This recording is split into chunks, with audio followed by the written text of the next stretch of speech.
Welcome in to another episode of the My Two Bits Gators football podcast. This is season 3.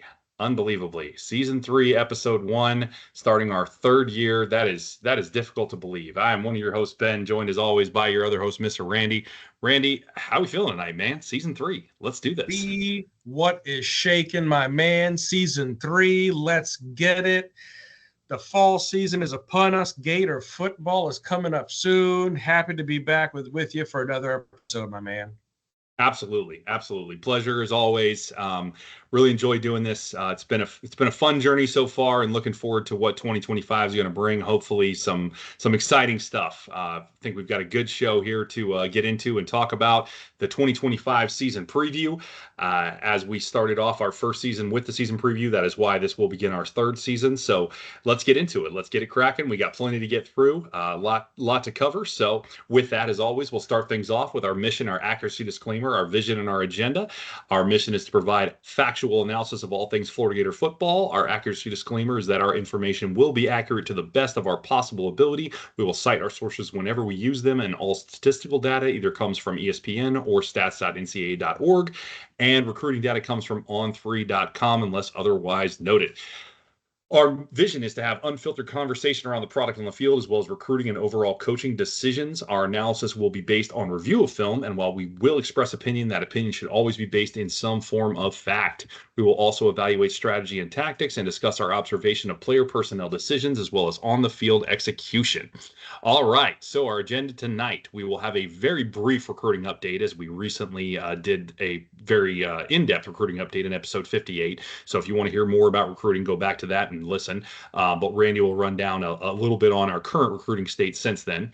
We will then do an offensive position group review by group. We will then do a defensive position group review by group, then special teams as well. And in all of these, we'll kind of talk about whether we think it is a strength, a weakness, or if it's neutral as it compares to the team this year, as well as maybe citing some things from last year as well. We will then play our first episode of Keep It or Pitch It for 2025. Make our full season picks for the season for Keep It or Pitch It. And then we will also get into 3 picks for the game next week with LIU. Then we will have our 2025 season predictions to wrap things up, go through game by game, and pick wins and losses for the year. So with that, I will turn things over to Randy and get us started with a brief recruiting update. Awesome, B. Thanks, my man. All right. So, as B mentioned, big recruiting pod, episode number 58, plug number 2 for episode 58. Very detailed on recruiting, but I'll just give you a brief overview. At the time of episode 58, we were ranked number 10 in the nation. Now we've dropped down to number 12. Now, since then, we have added Davion Gross. And yes, he is Gross. Wide receiver out of where? Texas. Another wide receiver out of Texas. How about that? With a 94.24 overall, 4-star wide receiver. So that's the biggest update, as he committed on 8/11. But the main thing I wanted to say out of this is when you look at our recruiting, 53% of commits were in-state. When we looked at that, back in episode 58, we were closer to 60%. The other thing is, from a blue chip standpoint, we're sitting about 66% of blue chip stars, right? Of the total roster, as far as commits, sorry. Right now, we stand at 74% blue chip. So interesting, right? Blue chip up, a little bit less in-state, right? We're going out of state, Texas, no problem there, of course. But I think the main thing out of this class we're still missing is that elusive 5-star athlete. We're working on some. We know that, right? We'll see what happens with them. But either way, got a possible Texas flip in the fold potentially. Right. We'll see what happens there. We'll see. Exactly. And it's a flip from Texas, but the kid's actually from Florida, which is kind of weird to talk about. But yes. Anyway, moving right along. Can't win them all. But yes, so So yeah, thank you for that. Again, just a brief rundown. We typically go more in depth, but again, because we just did that recently, we didn't want to kind of spend a ton of time going through that. So with that, we are going to move right into our breakdown of offensive positioning by group. We do this every year, kind of break down each position room on each side of the ball, walk through it, give you the breakdown of who's going to play at each position, who we believe the starters will be if we don't already know. In some cases we do, in some cases we don't. But overall, we have a pretty good feel at this point in fall camp based on what we've seen and the intel coming out of there. And then we talk about whether or not we think it's going to be a strength, a weakness, or again, neutral. So, started off, quarterback. Pretty clear that this is a key position, not only for the offense, but pretty much the team as a whole. If there's a linchpin to Florida this year, it's going to be the quarterback position with none other than the one and only DJ Lagway. He is the straw that stirs the drink, to use an expression from a past life for me. He proved this time and time again last season. And even when he didn't play his best, I would make the argument that what we saw from the rest of the team is that they played better when he was the starter. And that's nothing against Graham. We know Mertz was a heck of a leader. A lot of the traits that Lagway has as leader, I believe he has either learned or grown from his time spent with Mr. Mertz. The guy was recruiting players to come here in Graham after he graduated. I mean, what a class act. Love the guy. We'll never say a bad word about him. But we saw evidence on film that this team played at a different level when DJ was the starter. Whatever the reason, whatever it was, it is what it is. And it all revolves around DJ staying healthy. We discussed this at length. We discussed it a lot last pod. We absolutely feel it's possible for him to stay healthy this season, despite the offseason injury concerns. I do not think he is made of glass. I really don't. I think it's absolutely possible for him to stay healthy. So, having said that, I'm going to, of course, label this a strength, but it has an asterisk. We are not the same team without DJ. So if he is not able to play at some point this year, our ceiling lowers significantly, and this position group goes from being a strength to probably a weakness. It's the most significant drop-off we're going to see on the team if we lose our starter. So if he can't play, it will depend for how long and against who as to whether or not we can survive. It's incredibly important. There is no more important position. There is no player on this team that is more important. I know that's a lot of pressure. I know that's a lot of stake, but it is what it is. Call the spade the spade. We say it all the time. We're not going to sugarcoat it. We're not going to candy coat it. We're not going to make it try to feel better than it is. This season and its success hinges on Lagway's health and his ability to play up to the level that we feel he can play to. Both of those things. It's not just his health. I think both of those things are very possible. But all we can do is play the games, and time will tell. What do you got for QB? You only said important 6 times, so I think it's important that Lagway. It might be. It might be a little important. It might be. It might be. No, good overall, B. I look at it this way. Let's face it. Last year, depth at the QB position we thought was good until Graham Cracker got crumbled at Tennessee. That was what it was. And so you look at the difference of DJ dealing with the hamstring at the terrible Everbank field. And therefore, what did the depth chart look like? Well, you threw Aiden in there, right? So he's accustomed to going up against, Ivy League defenses, not SEC defenses, let's be honest. So I look at the shift from last year to this year, right? We got Harrison Bailey in, again, by way of Tennessee, UNLV, Laurelville, there you go, Louisville, got that right. Oh, and then of course, Aiden's come back in a big way. So here's the thing. Bailey has the bigger arm. He's more proven in FBS play overall. We know that, right? But here's the thing about Aiden. We saw Aiden in orange and blue game. That is orange and blue. But outside of that, all the other reports have shown that Aiden really took last year and his lack of preparedness to heart. And that's what he worked on the most, the playbook, his arm, and training. Aiden looks completely different in practice than he did a year ago. Massive difference. We know Tremel Jones, right? The freshman out of Mandarin. Is he going to see playing time? More than likely not. We hope not, especially due to injury. But again, he's been surprising coaches with the arm. Clay Millen, we don't know what's going to happen with Clay. He's 4th on the depth chart. It is what it is. We'll see what happens.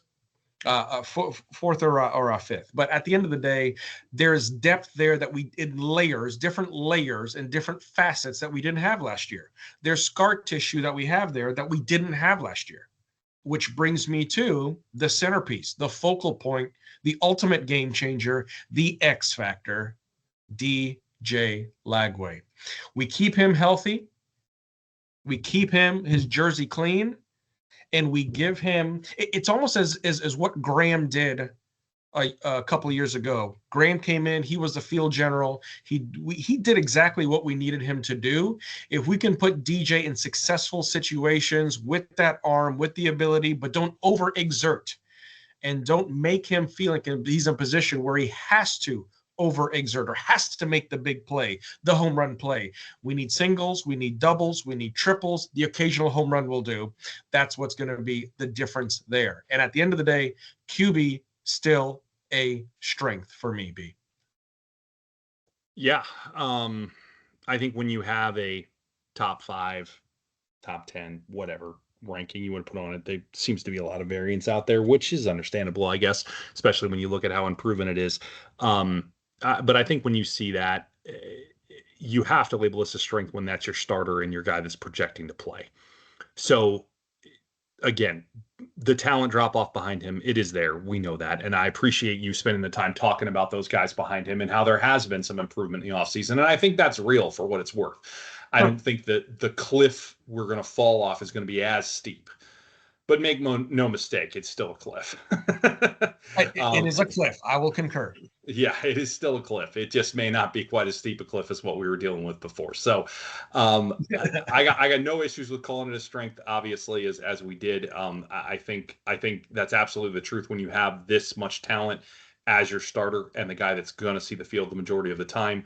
But ultimately, again, it becomes not a strength real fast if you lose him. So we'll see what happens. Hopefully we keep him clean, like you said. And to transition to that, what keeps your quarterback clean? Your O-line. So let's talk about this O-line. Again, we've detailed some of this in previous pods, but my oh my, this O-line. This is my pick for the best position group on offense, and frankly, as a team, on the team as a whole. I am so high on this unit. I don't really know if I have the right words to describe it. As we've documented, 4 returning starters with preseason All-American in Slaughter, preseason All-SEC and in Slaughter as well, of course, but also in left tackle Austin Barber. You have a strong duo of guards in Harris and George. And your new starter, I put parentheses around new starter because he started a couple games last year, right tackle Bryce Lovett, has experience, as I just mentioned. And to top all that off, we have proven depth, guys that have played and taken snaps for us with Caden Jones, Roger Kearney, and Devin Manuel. Probably Devin Manuel, assuming the legal troubles are not an issue. Behind those guys, we also have Fletcher Westfall and Jason Zandamela, guys that are likely to see the field at some point this year as well, who are highly touted recruits. There is really not a weakness in this room. I don't have a problem with one position group here or one player here. We have some freshmen that I don't think will really see the field, maybe very sparingly in certain situations. Those guys I wouldn't be as high on just because they haven't had the time to develop in the position. But everybody else I just mentioned is some form of upperclassman, whether it be true sophomore or higher. And they have had time to develop, to grow, to strengthen, right, so that they can play at an SEC level. This room is stacked. It's as stacked as I have felt, as good as I have felt about an offensive line at Florida in I really don't even know when. I know 2022's offensive line was pretty solid. This line is better, period. I don't have no questions, no qualms saying it. I know Osiris Torrance was a heck of a guard. That's true. He's probably better than everybody on this line. He is better than everybody on this line, except for maybe Slaughter, but obviously different position. But I still think he's probably better even than Slaughter. However, it was one guy. And then you had 4 other guys that were maybe okay, right? Maybe okay. And that line was pretty good. I'm telling you, we've got 4 guys that are solid, documented solid. Now you tell me how this line's going to be with another offseason, another strength training with Tyler Miles, who has proven to be a monster at getting these guys stronger and more prepared for these seasons. This line might end up being the best in the country. I'll put it out there. Not saying they will, but they could be. They're already being ranked in the top 5 almost unanimously across boards. So you tell me how this is not going to be an elite offensive line this year with a team that loves to run the ball and have that feed into play action where you need pass protection, obviously, to facilitate that. And this line's going to be able to do it in spades across the board. This is a great news story, everybody, if you're a Florida fan. I don't have a better news story for you than this offensive line. What do you got on them? I probably know the answer, but strength, weakness. Oh, neutral? I didn't even put it in here. I think strength, I know where little bit strength. Really? Oh no, man, I'm shocked. No, top to bottom strength. Couldn't feel better about this group, obviously, by my passion in my comments there. It was radiating off my my speakers. Phenomenal. But I can't disagree, right? O-line is really going to be one of those gems in position groups this year. Austin Barber at left tackle, Najee Harris left guard, Jake Slaughter at center, Damian George right guard, Bryce Lovett at right tackle, and probably Ben, one of your biggest wishes is the movement of Damian George, right? Yeah, over from tackle to guard. So we called for it, and man, did he deliver. He delivered, right? So awesome. Rob Sale, appreciate you. Shout out to the Sailor. Yes, indeed. Outside of that, Caden Jones backing up, Rod Kearney backing up, Jason Xander Damela backing up. Devin Manuel, we'll see what happens. TBD. Either way, we've got depth. We have scar tissue. I know I say that a lot, but we really have a lot of scar tissue, and there's experience. There's a lot of snaps in those hands, in those knees. You have a lot of guys here, Barber, Harris, Slaughter, and George. And Lovett, we know, came on last year, showed he was capable, showed he was intelligent, showed he knows how to turn other 300-pound bodies. And I love what you mentioned in there about the run game as far as what this does for the gaps, what this does for our running back core, and which we'll get into later on. Mm-hmm. I absolutely agree. This is a strength, mainly because of the depth, the scar tissue, and everything else that this line has been working on, especially when you look at what they did to return.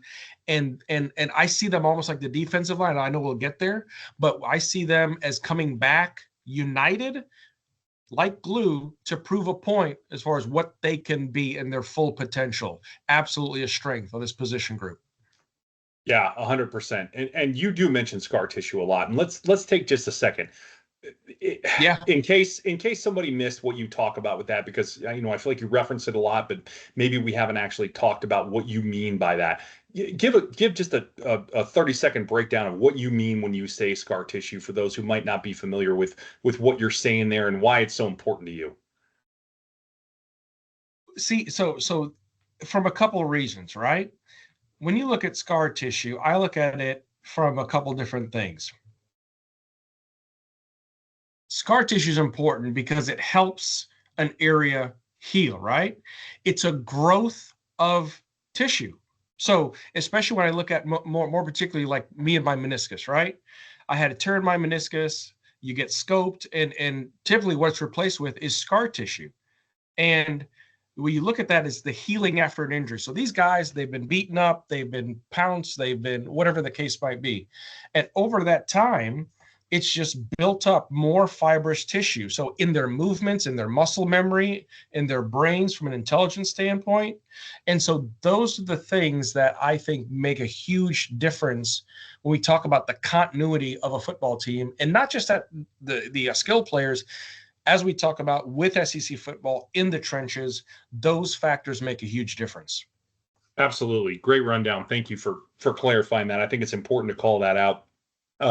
In terms of your perspective on that, because I agree with you. I think it really matters, and not even just at the individual player level, but also as a unit, as a team, as a group, right? Right. And I think we saw some of that, especially at the end of last year, and how they were able to kind of come together and be better because of some of what they went through, right? Your shared experiences help you grow, right? And I think we saw that. So moving along, next position, as we referenced, running back. One ties into the next, right? Complementary football, as Billy would like to say. So, running back. So we have Run the Ball and we have Jack Cheese. And for those that don't know, that would be Jaden Ball and Jacoby Jackson are your starters. With what looks like, we're still having a little debate on the third string, but looks like Katie Daniels is going to be your third string for right now because of the injury to Treon Webb. Unfortunate injury to him. And all three were impressive last season, right? We got to see all three of these guys. And despite less carries for KD, they all had an impressive yards for carry average. Obviously, Baugh and Jacoby, as we documented in previous pods, had an excellent yards after contact average to go along with their strong yards per carry average. And then we add in Duke Clark, the freshman, who had a very solid spring game, looked very good, very explosive. And once again, you have a room that is absolutely stacked with talent. And I'm leaving a couple guys out because they're probably not going to see the field. I know there are more. But even if Treon Webb doesn't come back, this is still a loaded room. On another note, this room has not gotten near the offseason love they deserve, in my opinion. Not even close. I'm not seeing even, I understand it's a split back system with Jacoby and Baugh, so it's possible that that could be part of the reason why they're not getting any love on any preseason lists, but they're not making either one of these guys, and Baugh really should be making a single preseason list. I mean, not even third team SEC AP, coaches, media, nothing.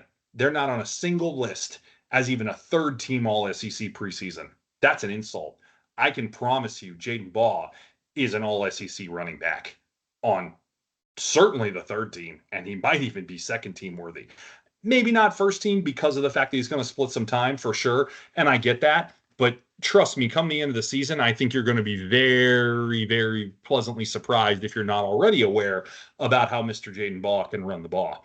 So having said that, I'm not trying to take away from Jacoby either. Jackson is an outstanding running back. Again, both of these guys are going to pair so well. They're going to keep legs fresh because they are going to split time. It's going to be fun to watch. This team is going to run the ball.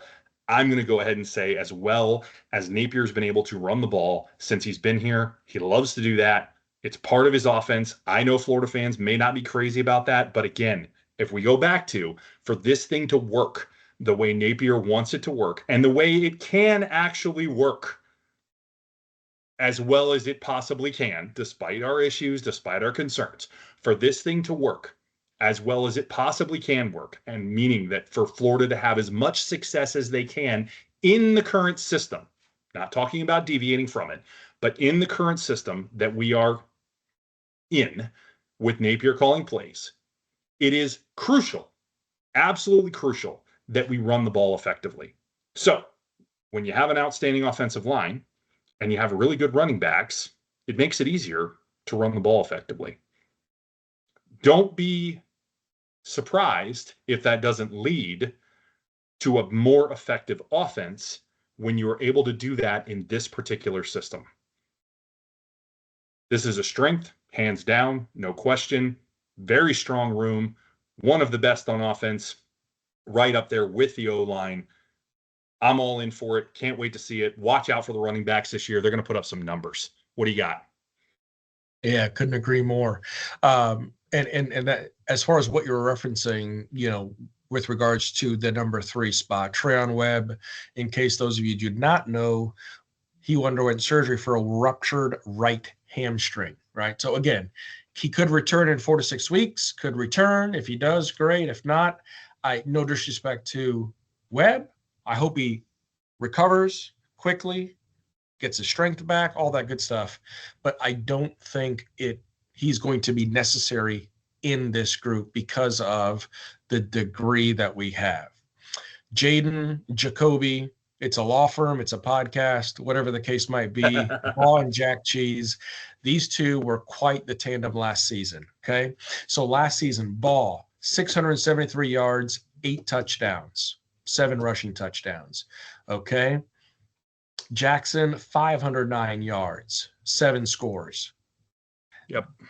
These two guys, I would not be surprised if we had a pair of 800-yard running backs this fall.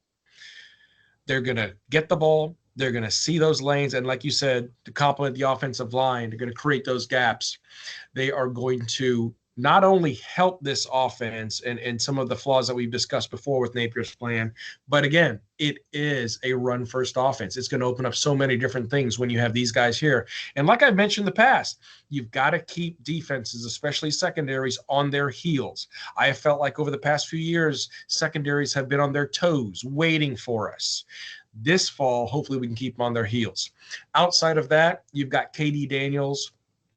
Again, flashes of light. Okay. And then we'll see what happens with the true freshmen, Duke Clark, Chad Gasper. If they need to be rotated in, if they're going to get some time and get a couple of carries, maybe in garbage time, whatever the case might be. But either way, it's Jaden and Jacoby's show. And I think they're going to do just fine as a great 1-2 punch. When I look at this room, even with Trayon hurt, I still call it FWP, right? First world problems. With a room like that, phenomenal. We have the depth, we have the experience, and maybe they're taking on that identity of Napier a little bit when it comes to the culture, when it comes to the hope and the belief and all those other things behind the scenes. Because if I were Jaden especially, massive chip on my shoulder. Oh, you're gonna leave me off this list? Okay, I'll show you. Remember, back in high school, I played on both sides of the football. Okay, I love hitting just as much as I love delivering a hit. Right. So, at any point, like I said, I don't think it's out of the ordinary. They're going to go for 800 plus yards this year. I would love to see both of them amass 800 plus yards and just make defenses' knees shiver. To that end, absolute depth, experience, the star quality, it is a strength. Yeah, absolutely. I'm going to take you one further. I think Baugh flirts with and really has a potential to hit. I won't call for it, but he absolutely knocks on the door of 1,000. 1,000, And I'm with you on Jacoby hitting 800. So I'm going to call for closer to 1,800. May not quite hit the 1,000, but it's real close. And Jacoby gets 800. So I'll absolutely say they both get 800. But I think Jaden gets. I won't say he gets the K, but I mean it's 950 plus. He's right there. He's right there. Come on, Teddy KGB. Very aggressive.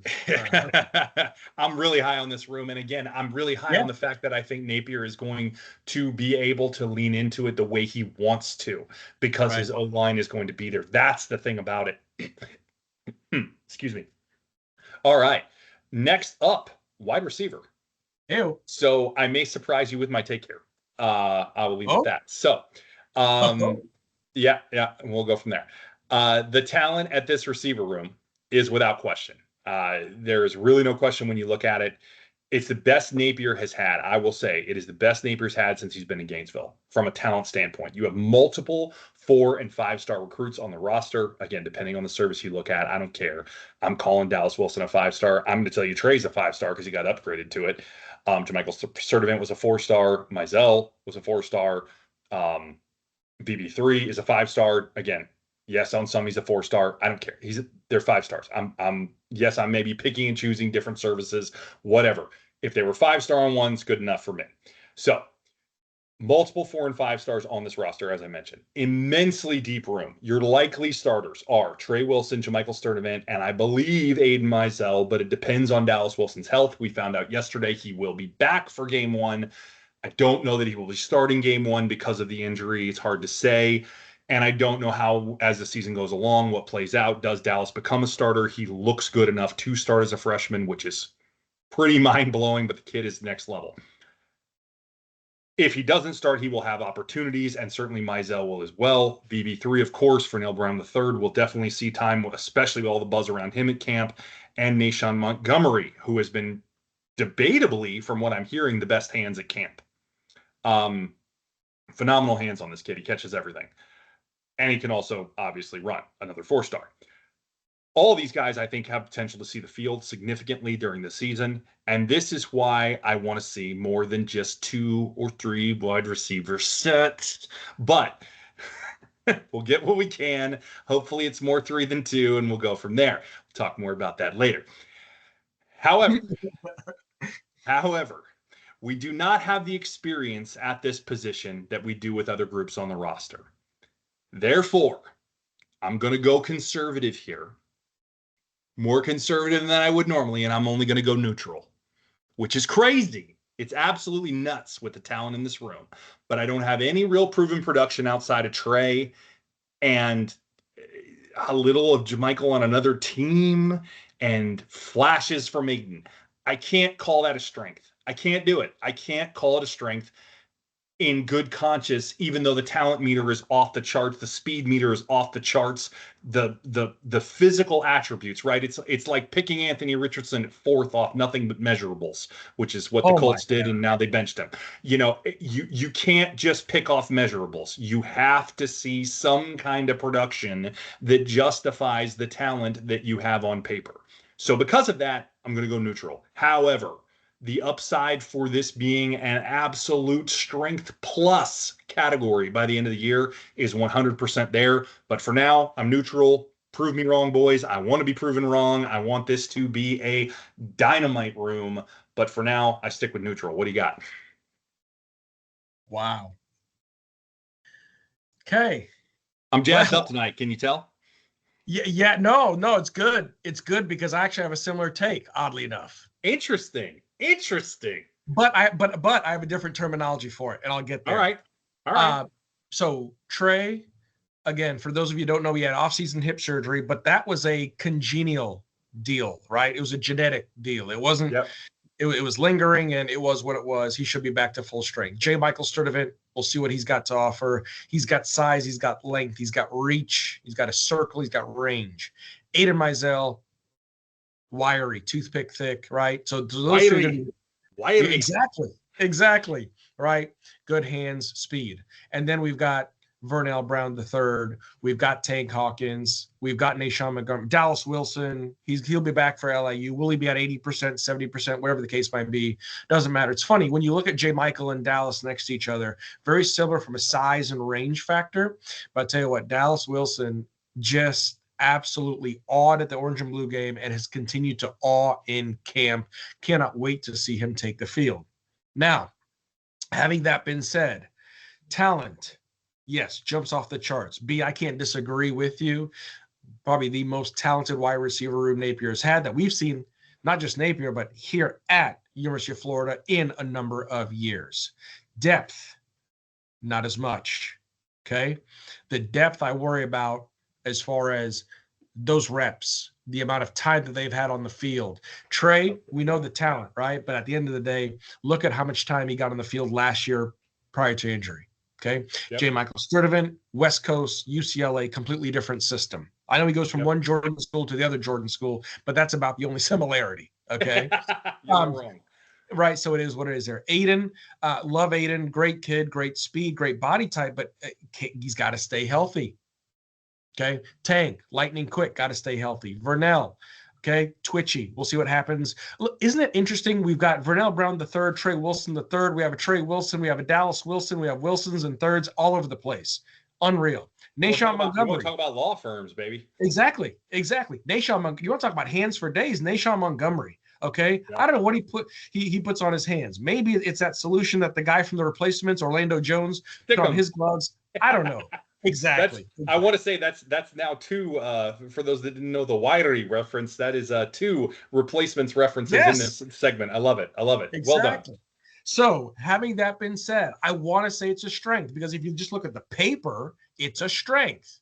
But I worry about depth. I worry about the reps, the time. We actually talked about this regarding DJ being down and the amount of time he got with those receivers, right? As far as how they're being utilized, how they're going to line up in those routes. So I'm going to call it a new strength, a new strength. A new strength. a new strength. So that's cheater. You're a cheater. Yeah, neutral and strength. But no, I kid, I joke. But at the end of the day, I have to put this room right now at a neutral because of the reps, because of what that depth does not look like when it comes to game time situations and how they react to those SEC defenses. Neutral. I'm going to stop it there, B. So if we have any new listeners to the pod tonight, I feel we should take a moment and tell you that we do not discuss these takes beforehand. We set up this Right. agenda, we talk what we're going to talk about, and then we write our own points and we find out what they are live as we record. That's how we do this. That's how we keep this. We think it provides a very playful back and forth that we like to have, as you've hopefully seen already. But we do not know what the other one is going to say as far as the actual meat and potatoes of the talking points. So it is remarkable that we align as much as we do on some of this stuff, and we don't always. We do definitely disagree, but it's funny that some of this stuff comes together the way it does. So that's pretty remarkable. I thought for sure you were going to have that as a strength. I did not see that one coming. That's funny. All right, I did. I was doing my notes last night and I changed it because again, to the points on paper versus application on the field, using the offensive sets, so on and so forth. Okay. Yeah, I agree. I think that's where we are right now. And again, the upside is tremendous. Absolutely. Maybe the most upside of any position group on the team, but it is just not at a position right now where I can say that it's already there. Right. So moving along, tight end. Last position group on offense here. Okay, so returners are going to be Hayden Hansen, Tony Livingston, who will be your starters in all likelihood, with Amir Jackson likely to get fairly more, I would say many more reps than he did last season. Still not going to be your starter, I don't believe. But this group will be solid for Napier's scheme with the tight ends. So I've heard a lot of talk about the tight ends in the offseason at Florida. Oh, they're not that great. They're just average, yada, yada, yada. Here's the thing. I agree with that from like a talent standpoint, but here's the thing about Napier's offense. The way he wants to use these guys, the way he's going to use them to block more than he's going to use them to catch passes, these guys are perfect. Now, not Amir. Amir is not shy to block, but he is definitely more your pass catching guy. So I would like to see him involved more in the pass game, absolutely no question. But that's not really Napier's offense. It's not how he's used them historically. Could he potentially do something there? Could Callaway maybe work some stuff in, design some stuff? Oh, I'd love it, but not counting my chickens on that one. So when you look at Hayden Hansen and Tony Livingston, they're the guys for this offense. They fit perfectly. They block really well. They do their assignments. They're capable pass catchers. Their route running may not be spectacular, but they can get open because this offense is designed for them to only be there kind of as needed, as necessary situationally. And for that, they're great. Honestly, they're great. They block first, they catch when needed, and whether we like it or not, that's what these guys can do, will do, and that's what they need to do for this scheme to run the way Napier wants it to run. Period. So, having said that, there's nothing here that jumps off the page, but there is experience and there is depth in terms of what we need it to do. I'm neutral on it. It does what it's supposed to do, and it does it the right way. It's not a weakness. There's nothing here that stands out as a strength, so it's neutral. What do you got? Very interesting. Okay. So to that end, I've got Hayden and Tony Livingston at starter, then Amir Jackson coming in. And the main thing I look at there, oddly enough, is I look at Tony Livingston, right? 6'4.5" or 6'5", 264. Hayden Hansen, 6'7", almost 6'8", 271. Yeah. Right. Yeah, he's pushing 6'8" for sure. Right. But look at Amir, 6'4", 232. So to your point regarding blocking and things like that, I spot on agree with that. And everything else I've heard, they do their job. They're going to be fine to implement with what Napier wants to implement. We understand that. And so at the end of the day, I mean, I get it. We lost Boardingham to the portal. We lost Keon Zipperer to graduation, Jonathan Odom, Dante Zanders. Again, these guys, no disrespect to Arliss. Arliss was a really good talent. Arliss could catch the football, but Arliss, let's be honest, did not want to block as much. So there's the portal. It is what it is. No and by did not want to block as much, you mean he was a turnstile at multiple different points on the line last season. My goodness, that guy on film was not great at multiple different times. We'll leave it at that. Counsel has brought up the point. I rest my case, Your Honor. So outside of that, believe it or not, no joke, I have that position group as neutral. Yeah, I'm not surprised. I think it's a very neutral type room. no fireworks, no flash, but they're going to do their job, No, which is good. right. And honestly, again, it's what they need to do. And if and when we get to a point with this offense where they start doing more things like, say, San Francisco does with it, because this is a very loose air quotes here, Shanahan style offense, very loose air quotes there. Right. But predicated on the run game, vertical passing, those are the base level concepts of this offense. But they use the tight end a lot better, right? And if you got kind of a George Kittle type, player out there, and you actually used him in those kind of ways, then we'd have a different story. We don't have that. We're not going to use it that way. So for now, again, I agree. I agree. It's neutral. So with that, we will wrap up offense. So we are in alignment there across the board, which is unusual actually for this. 3 strengths and 2 neutrals. So interesting. We'll see how that plays out. Let's switch it over to defense. Get us started off. All right, so we're start with the D-line here, and a lot of big things coming back from D-line, especially when you look at Mr. Tyreek Sapp delivering noise, receiving noise, all the smoke, right? He wants it, and it's great. I love to hear him respond to the media, especially with various quotes here and there. And I do believe that the dumpster fire that is down there in Coral Gables is going to have to answer to a lot of different things. Either ways, yep, that is what it is. They maybe barked up the wrong tree with some of that smack talk, man. I don't know. I'm telling you, it's almost a done deal there. But with Tyreek coming back, so Jamari Lyons, if those of you remember that name, coming in, redshirt junior last year, just I want to say it was in fall camp B, maybe 2 weeks before the season started. First snapped scrimmage. His ankle. Yeah. First scrimmage. Snapped an ankle.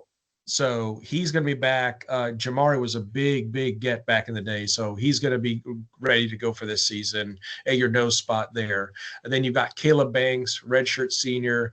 Caleb coming back possessed, coming back for a big way. We've read about him. The reason why he came back to play with his brothers, to play with his position group, to prove that he still has a lot to give. And he enjoys playing in front of the Swamp. So I can't, I mean, just phenomenal, especially with Sapp. In all honesty, I really thought Sapp and Banks were gone at the end of last year. Yeah, I mean, Banks for sure. Sure. Yeah. So that's going to be interesting there.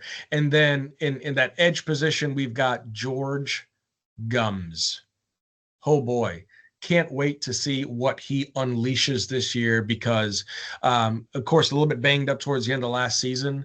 But as far as what he was able to do coming in as a transfer, came into the transfer portal, what a get, what an absolute pickup. And this is what I think is really going to be important this year with this D-line. Just like the O-line, we have scar tissue. We have a lot of snaps between Sapp. But okay, Sapp, redshirt senior. Banks, redshirt senior. Lyons, again, he was injured last year, I know, redshirt junior. And then George Gums, redshirt senior. A lot of snaps, a lot of scar tissue, a lot of experience. That alone, the depth of that outside of getting to, which I'm sure you'll get to, but Cameron James backing up. Mekhi Barrow backing up. DeAndre Robinson backing up. Brian Taylor backing up. Okay, you got a junior, sophomore backing up. Then LJ McCray at that edge position backing up as well. I have nothing else to say, but this D-line is going to be an absolute strength when you look at what they finished the season with last year. Hopefully some of that momentum carries over, and that rhythm and that tone and the expectation and all those things that we talk about carry over this year. So that's why I have to say this group here is an absolute strength as a position group. Yeah. I could spend 20 minutes here. No joke. I will not, but I could. There is so much to talk about in this room. I'll start with edge. Potentially be one of the best in the SEC. Hands down. I have no problem saying it. I will call it out right now. Take your note, keep your receipt, come back to me at the end of the year and tell me that this room didn't end up being one of the best at edge that the SEC had to offer. Sapp and Gums look to be your starters, as mentioned by Randy. And could really cause some havoc up front. You've got McCray and Cam Jackson backing them up for now, but McCray is hurt at the moment. Not sure exactly how serious. Nothing season ending, certainly, and I don't think it's going to be too long. But watch out for Jaden Woods. Just got named All SEC Freshman preseason by On3 today. Could have been yesterday, I guess, but just recently here, all SEC freshmen. Also Dallas Wilson in that group, by the way. And don't overlook him. He has had an absolutely outstanding spring and fall camp. He is the talk of the room, quite frankly, heading into the season. Kid is an animal, from what they are saying. He's just living in the backfield as a freshman against a really good offensive line. Just take that one in. So that's what I have in thoughts on edge. Again, I could spend a lot more time there. I think Sapp is going to have an outstanding year. I really do. I think he's coming back with a purpose and a plan. And I think you are going to see some really good stuff from both sides of this line as far as a pass rush goes, but also as far as being disciplined against the run. I think it's going to be really good. On the interior of the line, as we discussed last pod, the starters are solid, but with Banks just getting hurt, injuries are a definite concern here. However, a note that I don't have written down here, but that I do want to call out, Joseph Mbachu is making noise in camp. He had a phenomenal scrimmage on Saturday. He is absolutely coming up the ranks of the depth chart. He may even pass Brian Taylor and potentially get into the rotation somewhere. He's not going to be a starter, of course, but he is making noise. This kid is a talent. He is a freak athlete for his size. He is really looking like he could potentially do something. Don't forget the name Joseph Mbachu. It really could be something that you end up seeing before the season is over. So Banks' injury looks minor. He should come back. I don't know if he'll play against LIU. He's day-to-day, but frankly, we don't need him against LIU, so I don't care if he does. Obviously, we also have Barreau and Jamari Lyons, as Randy already said. Again, we have to watch depth there, but we have enough guys. We have Tavares as well there. Some of it is a little unproven, but again, I'm loving the stuff I'm hearing about the guys behind here. This is a strength as long as we don't lose too many guys to injury and run into depth concerns. It is absolutely a strength. Edge is a strength almost regardless. We would have to have huge injury issues to be a problem. Again, It's the interior of the line where my only concern lies, and it would only be if we lost multiple guys to injury. One we can afford. Obviously, we don't want it to be Banks. I hope he's back and it's not an issue. But anybody else, we can lose a guy and be okay. We just can't lose too many because there is some softness there from a depth standpoint. But otherwise, it's a strength. I mean, no question about it. This is maybe even the strength of the defense. I don't think I have it called that way. I don't, but it's close. It's close. So moving on. Nice. I like a couple good call outs there. So I think we have to come up with something for Mbachu. I'm thinking something like Mbachu's got you. I don't. I love it. Oh man, that's I'll work great. on that. For those of you referencing, we are both fathers. So we have got a dad joke or 2 or 10 up the old sleeve. So Yes, indeed. We'll just go from there. But no, great call outs there, especially on Woods. That's true. He's made some noise, and Mbachu's made some noise. So that's the thing, right? I'm wondering if the IB, the injury bug, were to catch us, got some recovery time there, like you mentioned with Banks, he'll be fine. But outside of that, will that interior hold together? And I would believe with the noise that's being made, it will be. But either way, nonetheless, like you said, edge strength and the overall line of strength there. Okay, next up, let's go to the line backing position. All right, so let's talk about Grayson Howard. Let's talk about Miles Graham. And Miles Graham, boy, I tell you what, looks absolutely phenomenal. And then we've got back it up there, Mr. Jaden Robinson and Aaron Childs. Very, very interesting room. I think, Ben, when you look at our conversations over the linebackers dating back, this has been an interesting position because looking at the secondary, looking at this defense, the whole bend don't break philosophy of Roberts and things like that, a very, very important position on this team. Yep.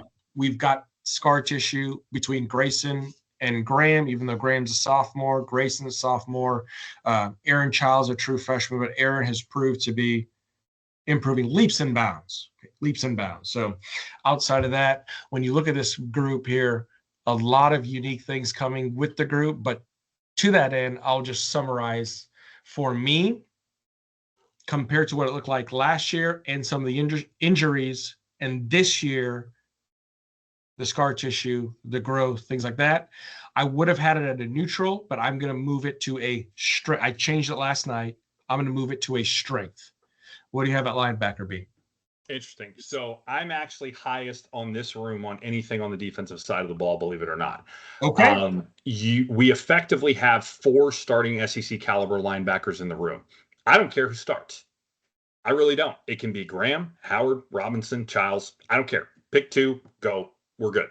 They are all outstanding. Childs is the one who had the least time on the field last season. However, he absolutely just crushed it in the first fall scrimmage. They're talking about him as being an outstanding pass rusher. He had an interception in the last scrimmage. All these guys can tackle. All these guys can hit the right gap for the run blocking. They know where to go. They know how to play. They're smart. They have great on the field inline to inline speed or sideline to sideline speed, and they can all cover, which is amazing because that seemed to be just an absolute bane of our existence at linebacker for so long. Graham is probably the best coverage guy. Howard Pup is maybe a little suspect in coverage, but he's not awful by any stretch of the imagination. He's not, all the love in the world, but he ain't Ventrell Miller out there trying to cover a tight end. So ultimately, all of them are going to get good field time. And I'm good with it. And I think we could actually see some serious dominance from UF at this position. I know it doesn't have quite the experience of some of the other positions of D-line or anything else, but I am so high on the talent in this room. I read an article today from the Miami Herald that was an absolute joke. They rated this position as a C+ and the worst position group on the entire football team. You are out of your mind. I don't know who wrote the article. I don't remember it, but you are flat wrong, and you clearly don't know how to do your research because there is no chance that this is the worst position group on this team, not in a million years. So again, bring the smoke, Miami. We'll see how good these linebackers are when we go down there and smoke you with them because they are absolutely outstanding. This is a strength hands down. No question in my mind. I don't even want to hear a thing about it. Come the end of the year, you will have an all-SEC guy on this, if not maybe more than one, making one of the first, second, or third team, period. Move it along. Tell me how you really feel. Okay, fine. Here I am oscillating on, neutral to strength, wondering about the snaps that, and hopefully Miles is healthy. His lower back should be healthy. He had the lower back injury, surgery, right? Robinson was banged up. And so therefore it's like, okay, what's going to happen? You've got Pup coming back. Okay, fine. I said strength. I think we're good though. Everything I'm hearing as far as injury goes, I think they're all healthy. So I think we're fine. If there were a health concern, I guess I would get that, but I don't think there is. I think everybody's good. Pup came back to full practice about a week ago, so I think we're good to go. All I'm saying is I didn't write the Miami Herald article. Don't yell at me. It's fine. Okay, calm down. Calmate. Okay, moving on to quarterback. Your starters got Mr. Devin Moore and Dijon Johnson. And here's the thing. Cormani Boulders for Shoulders McLean, right there. This guy has made the most improvement out of camp when you look at the physical ability as well as the physical stature, what he's been able to do from a muscle standpoint. Again, thank you, Tyler Miles. He's put it on. He looks amazing. But also, I think the biggest thing with Cormani, if you look at him one-on-one, everyone can say from a one-on-one lockdown position, no problem. You put it in a different scheme other than that, we got a problem. We saw it last year. That's fine. Yep. It is what it is. Much better. But either way, your starters, Devin Moore, Dijon Johnson, and then at the star position, you've got Sharif Denson. So here is my take on this room. Tough room. This room is really going to make or break what happens with the defense this year. I really feel like that, especially when you look at what we've talked about before as far as the bend don't break. Well, here's the thing. My take on the sense of if you look at what's happened in the past with 3rd and 17 or 3rd and long or 3rd and 28 and 4th and 21, you give up a big play, something comes across the middle, and the next thing you know, holy smokes, all that work we've done to get off the field, oh yeah, we're not off the field. The defense still has to continue to stop. This position here, as long as it's going to take away a lot of those longer passes and a lot of the crossing routes to help that second half of the field, this is going to be crucial. Now, of course, we know what we lost last year in Jason I can talk really, Jason Marshall. My other worry here, Devin Moore. Will Devin Moore stay healthy. At this point, with all the injuries he's had, I feel like he's a $6 million man, okay, although he's not Lee Majors. So how is he going to come back this year? Has he worked on his body? What have they done with him from a conditioning perspective and Tyler Miles' perspective? I don't know. Cormani, we'll see what happens as far as his physical ability is there. But in the actual overall scheme and how he fits in and how he covers, to be determined. So that's why in this particular position group right here, I have as a neutral. What do you have, B?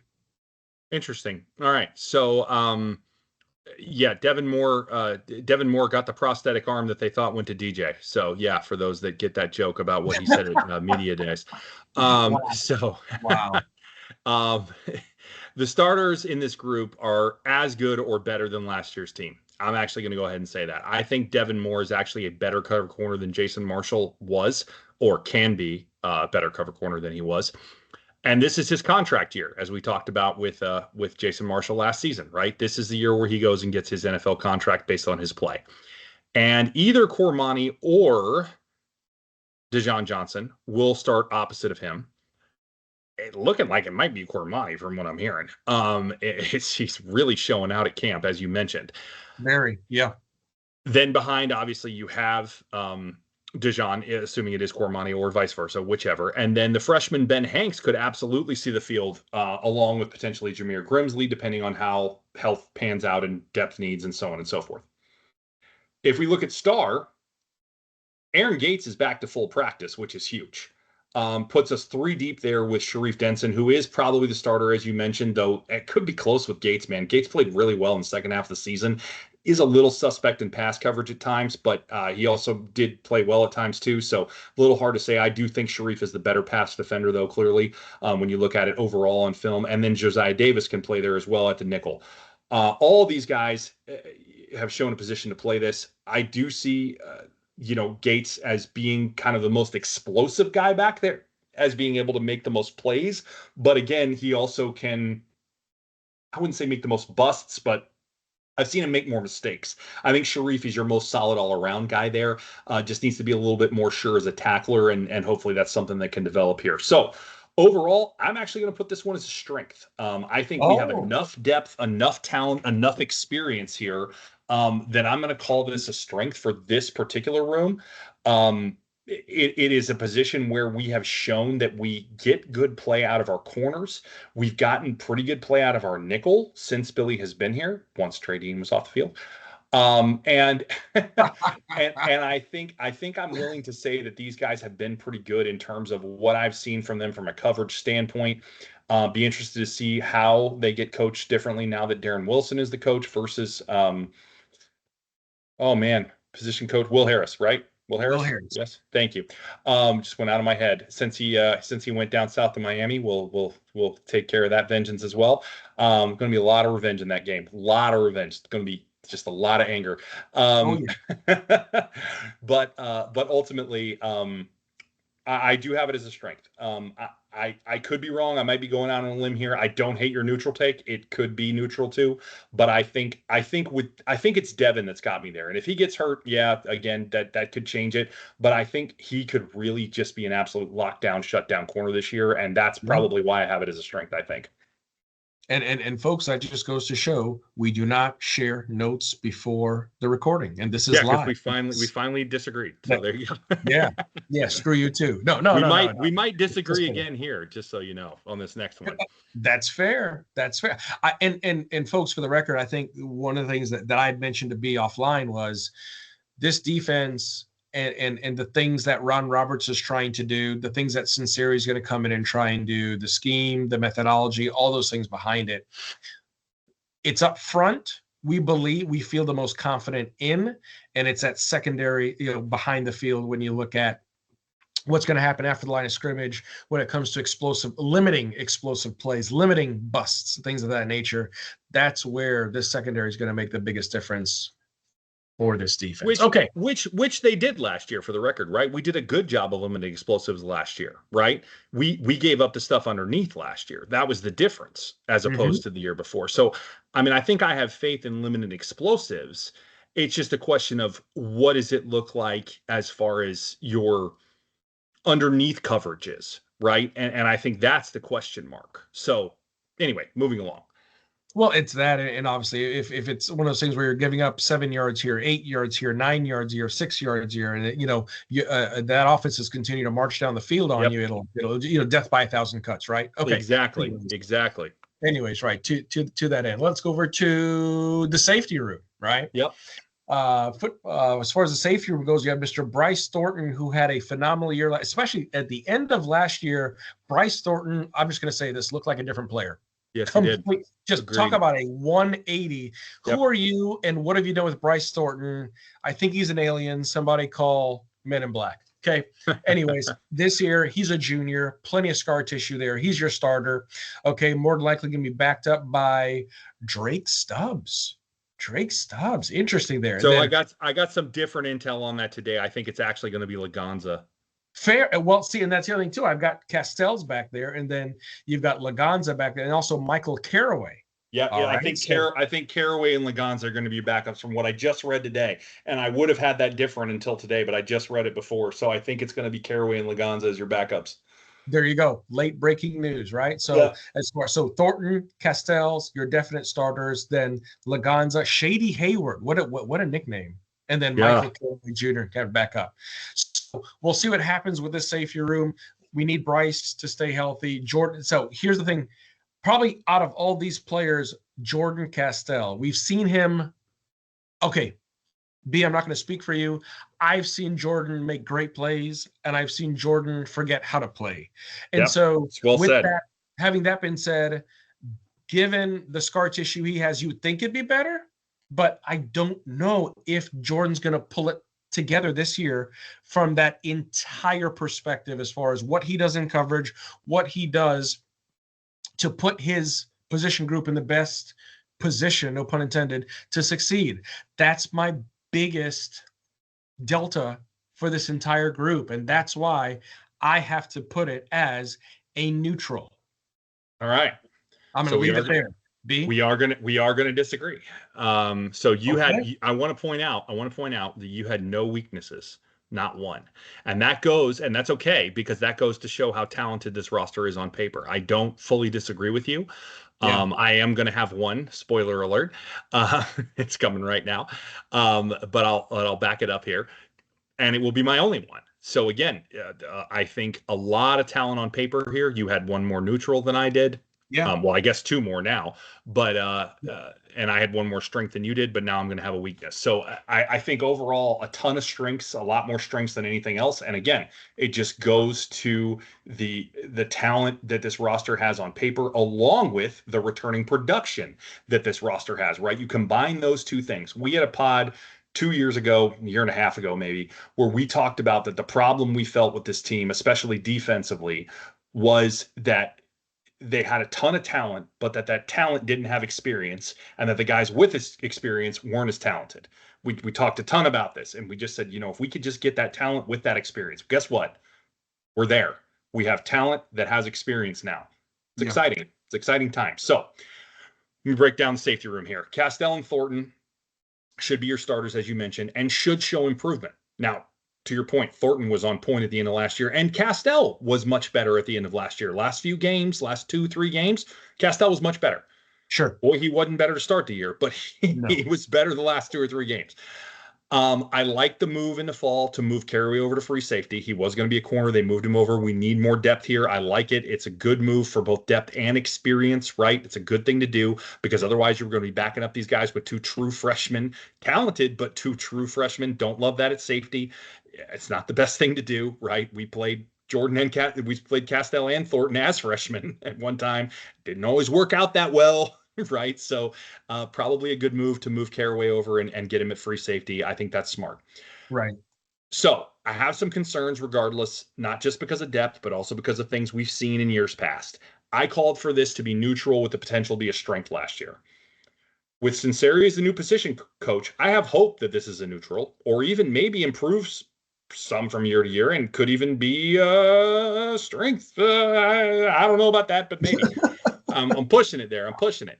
With 2 returning starters, in their 3rd year each, it could be, but I'm not going to call for it. I got to see proof. This room, above all, has got to prove it to me because this has been a weak position for Florida for like a decade now. I mean, it's been bad.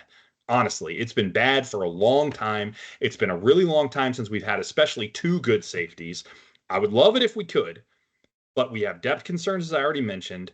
We have two freshmen waiting in the wings. Again, I don't know if Drake Stubbs is going to see time, but he could.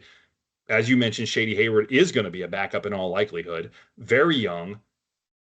I don't have enough here, even with two potentially talented starters, Sure. to call this even neutral. It's too soft. It's a weakness for me. Prove me wrong. I want you to.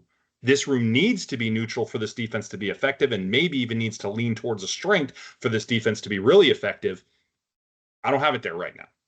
And I think this might be a soft spot, and I think we could actually have some problems here. Hope I'm wrong, but it's got me concerned. It's got me concerned right now. We'll see what happens. If Castell comes out improved, if Thornton comes out improved, if these guys are communicating better, if they're knowing their assignments better, if they're quarterbacking the back four of this defense better, which I have hope for, but you got to prove it to me. If that happens, we're going to be good. If it doesn't, we're going to be right back to the same movie we've seen at safety, and it's not pretty. It's not pretty. All right. Moving along, special teams. Let's move it through. Kicking game, Trey Smack. Trey, smack that kick. I'm looking forward to seeing Trey kick one more year for us here. He showed improved accuracy the last two seasons. Last year, he was 85.7% on field goals, along with increased range. He had a long of 55 yards. You might remember that kick was pretty awesome. I believe it was against LSU. Excited to see the next steps that he takes with the top-rated kicker, as a freshman waiting behind him in the wings. It's Evan something. I don't remember his last name. I think it's Evan something, or Ethan. Is it Ethan? Evan Noel. Oh, Evan. It was Evan. All right, I was close. But I am waiting to see Trey have a great year. Hope he gets in the running for the Luke Rosa. That would be awesome. Don't know if that'll happen or not, but looking forward to it. Hope Trey has an absolutely outstanding senior year. Go kill it. Go just absolutely crush. Really great kicker, and really have enjoyed watching him smack the ball at Florida. Pun intended. Dad jokes all day. What do you got for kicking? Hey, Trey Smack, great kid, coming out of Maryland, made 18 of 21 last year for 85.7%. Solid, top 10 in the nation, and not to mention 44 for 44 extra points. Yeah, good point. Almost automatic. Backed up by Evan Noel, the 5-star true freshman. You got this kid, Brandon Rabasco, apparently has had a great camp. Legs gotten stronger. Now he's kicking from 50 comfortably as a redshirt freshman. Either way, Trey's going to be great this year. He's going to solidify his season, go on to the NFL. It's going to be a strength. Yep, agreed. And I didn't say strength or not, but it is a strength. Good call. Punting. Tommy Dolan transfers in from, should we call him Cheat again? Maybe we should call him Cheat again. All right. We got to give him some kind of penalty. They didn't get anything from the NCAA, so bunch of fines. They did. I will say, fines. A lot of people are saying that they didn't get penalized enough. I will say the NCAA fined them like $35 million. That is a significant hit to a budget, especially when rev sharing is a thing now. So I will say they did hit them in the wallet. They did do that. That's something. It is something, but that's about it. Anyway, decent punting average from last season. I believe it was like 43.2 or something like that. It was middle of the road, but he supposedly hit one about 70 yards in camp the other day, and his career long is 71, so I do believe it. Like this kid, heard an interview from him. He's like a punting geek. Like he thinks about all kinds of different stuff, like ball angle and height of the kick and how he can angle different things and all kinds of stuff. I'm not going to go there, but like I'm getting a little Tommy Townsend vibe. And if he can produce even half of what old Tommy boy could do, then I'm gonna be really good with him. So we'll see what happens when you're replacing a great Aussie like Crawshaw. I'm gonna have to see the proof. So I'm not gonna call it for being a strength yet, especially not with that average from last year. Though it is different when you're kicking in a little thicker air, right? You can get a little more hang time on the ball, a little more humidity, right? Ball's a little Ball's a little softer. It's not as hard. It's not as cold, right? You can get a little more in it. He was talking about that too, by the way. But I'm going to call this one neutral for now, and we'll see what happens with Tommy. But I like some things I heard in that interview. I thought it was good. What do you got? Very interesting, my friend. So, Mr. Doman transfer from Cheatagon. I'll give you 10 points on that one, B. 42.6 yards per punt last season, forcing 22 fair catches, 15 punts down inside the 20-yard line. It is what it is, right? We're giving up a little bit on the average, but to your point, very interesting. He's a student of the game. You've got Hayden Craig there in the weights. He's the true freshman boomer of a leg. Love what he's going to be watching Tommy do this fall, and it's going to be his job next year, assuming we don't get someone else in the transfer portal and assuming Craig is ready. Outside of that, really, really tough to lose a leg like Crawshaw. I mean, just the things that he did, how he used to see the field and see who was returning the football and punt to the left, punt to the right, punt it away, punt it with a little bit of left-hand English, the things that he would do to get a little bit more out of the kick and or give his team time to set up for the return. I can't say that it's a strength as much as I love to the things I'm hearing out of Tommy and what they're doing and some of the things that Joe Houston is doing with them in that room. Outside of that, I would say it is a neutral. Yep, absolutely agree with you there, obviously. All right. Last but not least, your returners. This is going to be both kicking and punting. This friggin' position. Boy, that's a big sigh. It is, man, because this just frustrates me. Because the potential here is through the roof, right? We have so much talent and so many guys that are so shifty and quick and have all this speed all over the place. We got reports of 12 different guys in camp being worked out for the position for both kickoffs and punts. However, the staff does need to be smart and pick not only the right guy for decision making, but also one that can still be explosive, right? Don't give me the guy who just always makes the right call about the fair catch or the not fair catch or, the best hands or whatever. Like those things are really important, right? I don't, especially the hands. I don't want muffed punts. I don't. Or kickoffs. But if he makes a wrong decision 1 out of 10, but he's 10 times more explosive than the guy who doesn't make the wrong decision, put the 1 out of 10 guy out there, please. Like, prove to me that you can make a right call to put an explosive playmaker out there, even if he makes a bad call every once in a while. Like, come on. Let's capitalize on some of the tools that we have in this return game. Prove to me you can do that, Joe. Prove to me you can do that. I'm referring to Joe Houston, who is a special teams coordinator, by the way. It's neutral until it's proved otherwise. The potential is for this to be a strength plus because of the potential we have on this team for guys that can do this and effectively. But again, I understand that there's more to it than just shiftiness, quickness, and ability to hit holes and cut and everything else, right? Not everybody's Brandon James and has the ability to read the field and catch the ball every time as well. I get that. But there's got to be somebody that we have back there that can make the right decision about that stuff, again, most of the time, and still be shifty and quick. Now, they didn't do a terrible job with DK last year, so I'll give them a little bit of credit there in terms of picking him. It surprised me, but then it turned out to be a pretty good pick. But get Jaden Ball off the kick return team. I don't want him out there. I don't want him potentially getting hurt doing that. And frankly, he's not like, he doesn't have breakaway speed he is shifty, but it's just not the right guy for that. Like, let's mix this thing up. Put TJ Abrams back there or something. Come on. Give me a guy who's got breakaway speed that can hit a hole and go. I don't know, man. It frustrates me because I think we can be better than we are there. So neutral for me, and I'll get off my soapbox. What do you got?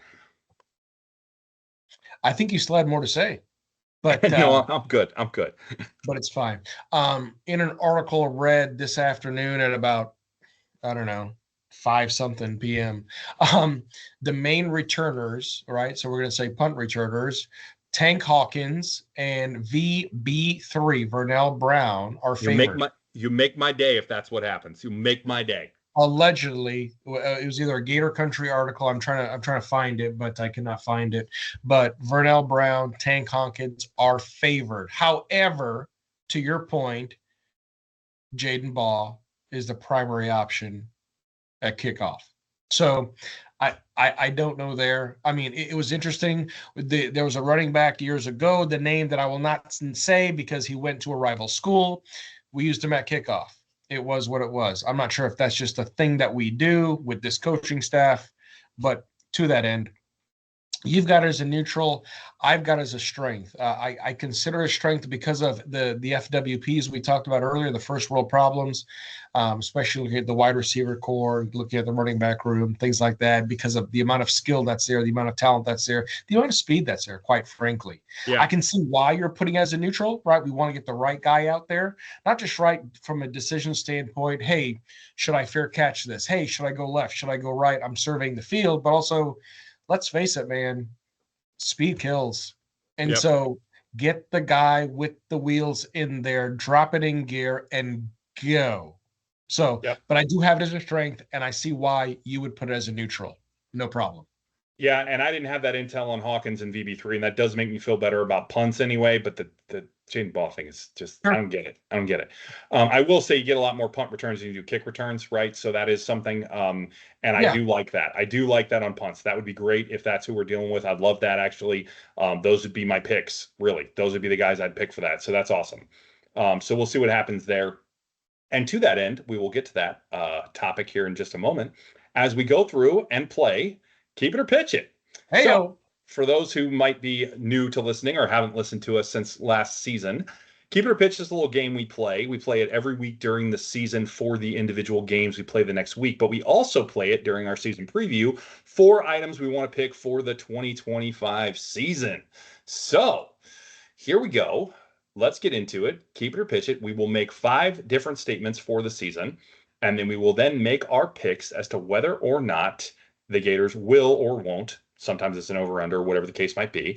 Whether we like the statement or don't, we will keep it or we will pitch it. So with that, let's get things started. Number 1, the Gators will have a kick or punt return for a touchdown. We did this one last year. We brought it back because we really would like to see that. We both said they would last year. They didn't. So Gators will have a kick or punt return for a TD. Keep it or pitch it for 2025. Go, Randy. What do you got? I can spend some time talking about this, but we've talked about it a good bit. Houston will not have a problem this season. Joe Houston, right? Houston, we do not have a problem. There will be a kick or punt return produced for a touchdown. I'm going to keep it. I love your faith. We both kept it last year. I'm not as optimistic this year. I do like hearing that about Tank Hawkins and VB3, and that does make me second guess my pick, but I'm pitching it. I still don't think we get it. I want it, and I hope you're right, and I'm wrong. I really do. I want to see that happen so desperately. It's been a long time. Is it still Andre DeBose? Is that still the last one? I don't know. It's been a while. But but anyway, at any rate, I'm pitching it. So all right, moving along. Last year, the Gators defense exploded for 38 sacks. 38. It was one of our better seasons in quite a while. They will continue a strong pace of getting to the opposing quarterback and will have 34.5. So that's your over-under. 34.5 team sacks this season. Keep it or pitch it. Yeah. D-line, the edges, all right. Better shape this season than the last season.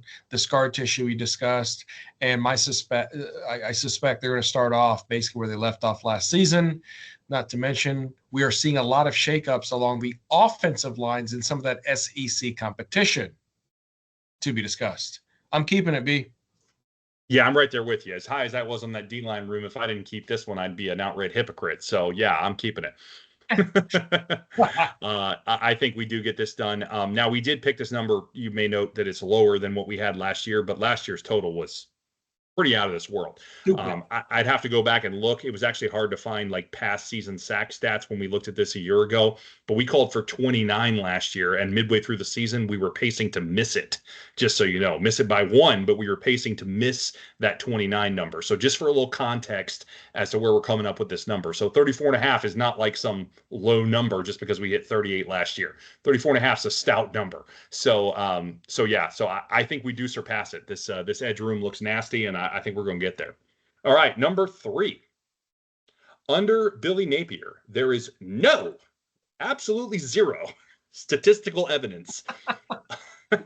Not once have we ever truly run a 10 or 00 personnel in this offense since he's been president UF. So, little explanation here. A 10 personnel setup, if you don't know, is a 1 running back, 0 tight end, 4 wide receiver set. That's what it means. A 00 personnel is no running back, no tight end, 5 wide receiver personnel set.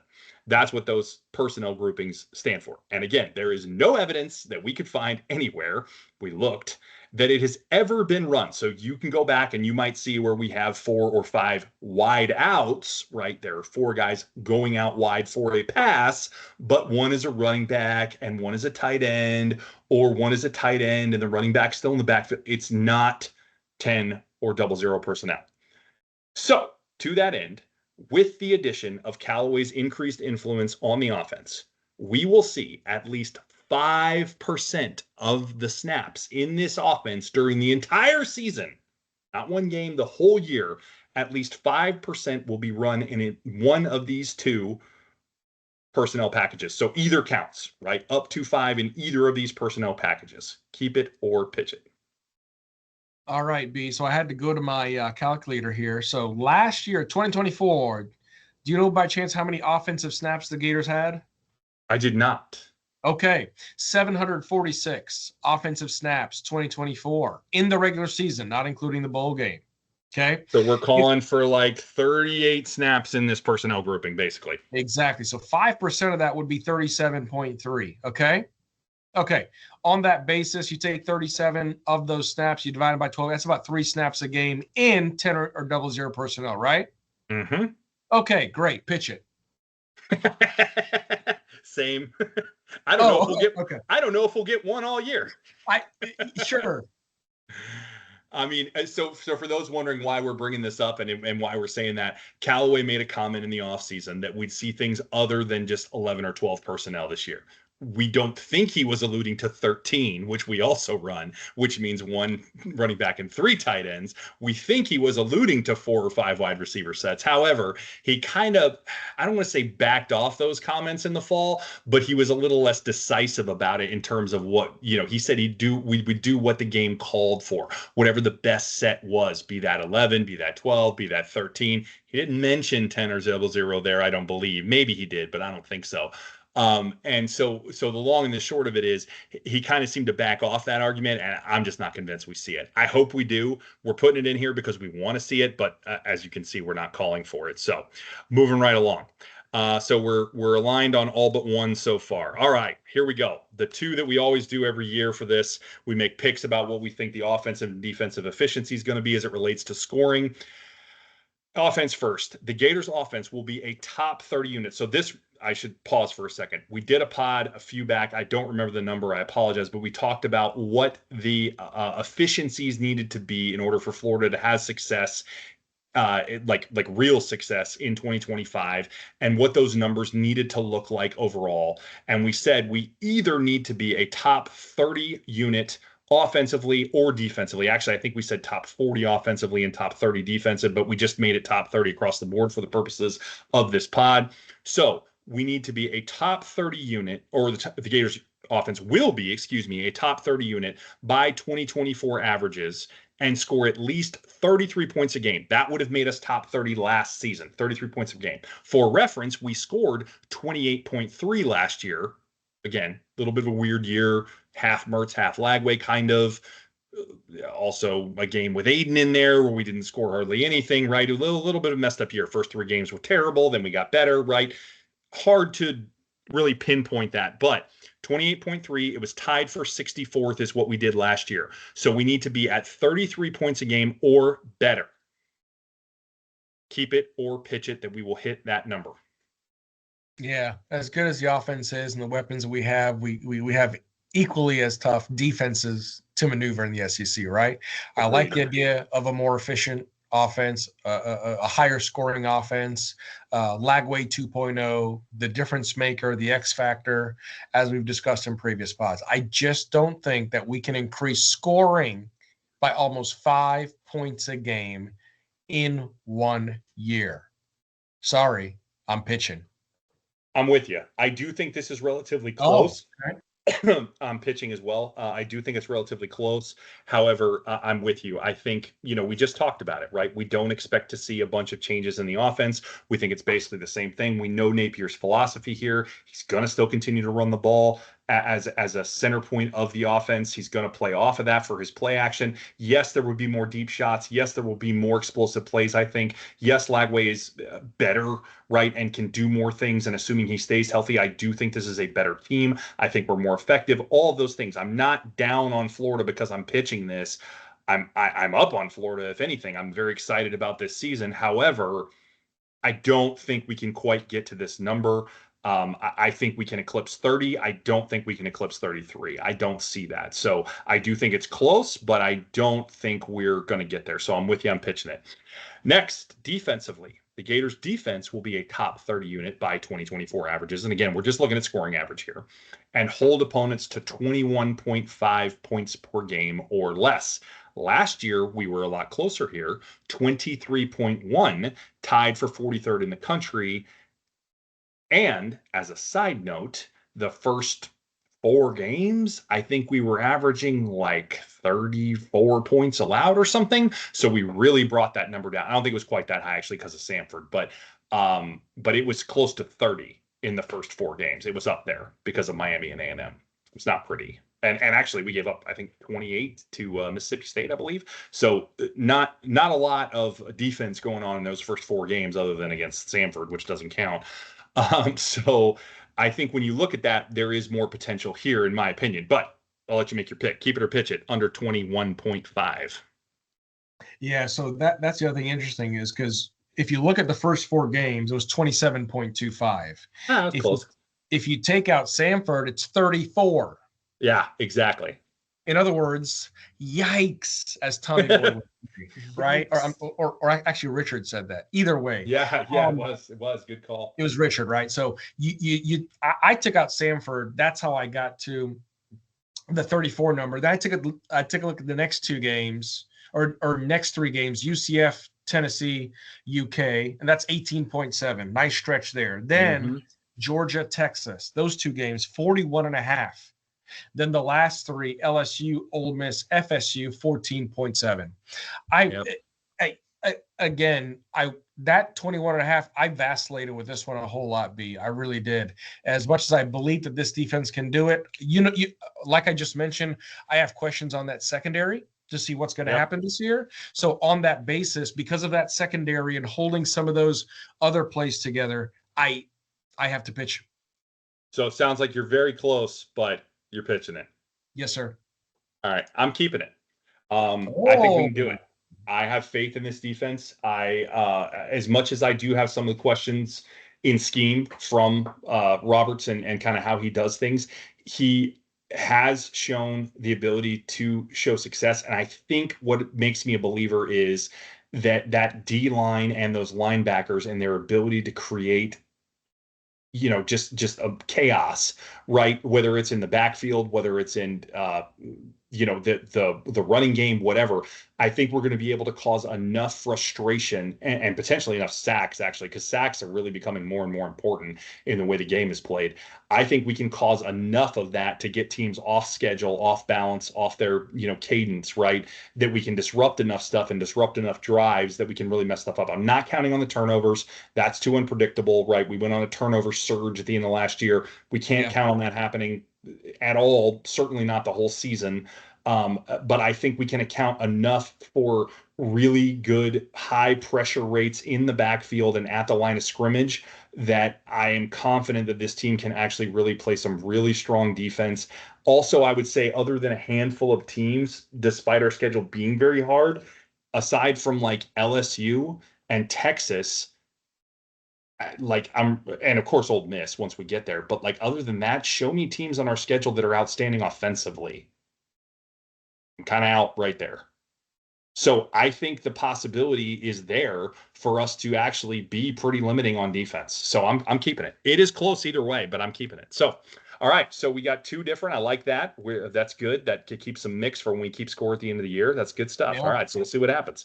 We'll come back to those. We will revisit those in our second bye-week pod mid-season, and we will take a look. So from there, we are now going to pick some stuff for LIU. So obviously, LIU, for those that don't know, is a FCS opponent, what used to be called Division II. This is not a team that is going to give Florida any kind of competition. So we just had fun with these picks. We didn't go look at LIU and say, okay, what kind of team is this? And, what kind of stats are they putting up last year and stuff we would do typically for Keep It or Pitch It to try to make these picks somewhat relevant to the game. We didn't do any of that.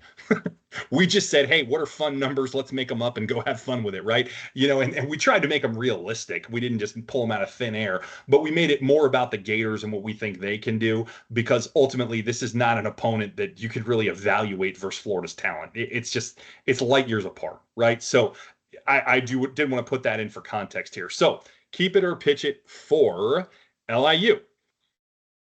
Number one, DJ Lagway will sling it for at least, this number may sound low, but we'll give some context in a second, 230 yards against the Sharks a week from Saturday. However, the context is we are not expecting him to play much of, if any, in the second half. I think he could see like a first drive of the third quarter, and that's probably about it, and they're probably going to lock him up, right? We've been very protective of him all through camp, all through the offseason. We're trying to keep DJ healthy.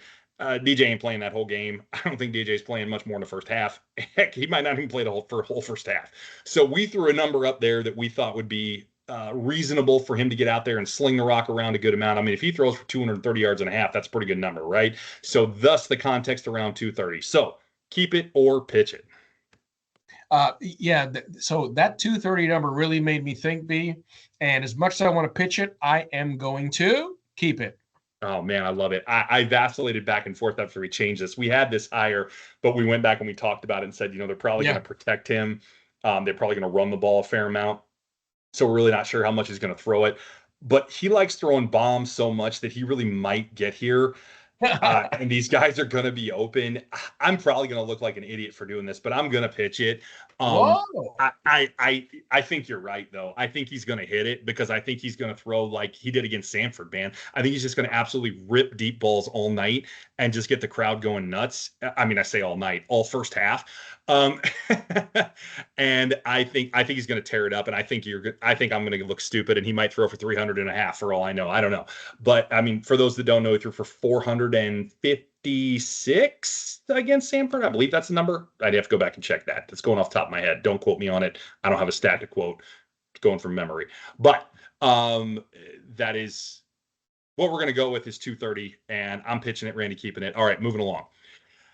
The Gators will defend the waters of the swamp and give up no more than 210 yards against the Sharks a week from Saturday. Fins down. Fins down, everybody. Just so we're clear. This is not an Ole Miss party here with fins up. It is fins down. Keep it or pitch it. Man, again, close number. Just for reference, in 2024, the LIU Sharks averaged 334.8 yards of offense per game. Nice. Ranked fourth in the Northeast Conference. For the record, we're going to keep it low, but I don't think we get them under 210. I think it's probably going to be closer to 220, 230, what DJ is going to pass for in the first half at least. So on that basis, I'm going to pitch it. I love it when we disagree on these. I am keeping this. I think we are shut down here. I think we are absolutely locking them down. Even when the second team guys come in, I don't think they're moving the ball. I think we absolutely take the soul out of this team, and they may not hit 200, but I get 210, so we'll see what happens. But this will be a close number for the record. I think we've got this number pretty well pegged. We'll see what happens, but yeah, I'm going keep it. So all right. Last but not least, this one's not a fun one. I'm not going to lie. This is just one I'm really hoping to see.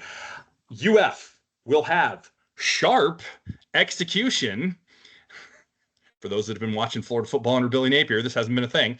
In all three phases of the game, meaning the correct number of players on all plays and no penalties for personnel reasons whatsoever during the game. So that is no 12 guys on the field on offense or defense. That is no 12 guys on the field for special teams or 10 guys on the field for special teams, because I said the correct numbers of players for all plays, right? That's not a penalty, but it's still wrong. So just so we're clear, these are the kind of things we will have: sharp execution, no delay of game stuff coming out of timeout. I'm not saying they can't have a delay game at all, but it's not going to be coming out of a timeout or a quarter break or anything like that. Again, sharp execution. These are the things we're after. Keep it or pitch it. I'm going to keep it, B. I'm going to keep it. I'm pitching it. And I'm pitching it because I have zero faith that this will actually happen as much as I would like to see it happen. Napier proved me wrong. Please, Billy, I'd really like to see this team execute at a high level. Okay. So we disagree on all three. That's always every fun. Single one. Nice. Always fun when that happens. Somebody could go 0-3 to start the year. That'd be neat. We'll see what happens. All right. Last point before we get to our season picks here. So one thing we started last year that we really enjoyed and that actually proved out to be shockingly accurate, I'll get to that in a second, is the Sims results from the EA Sports NCAA. It was then 25. This year, of course, it's 26.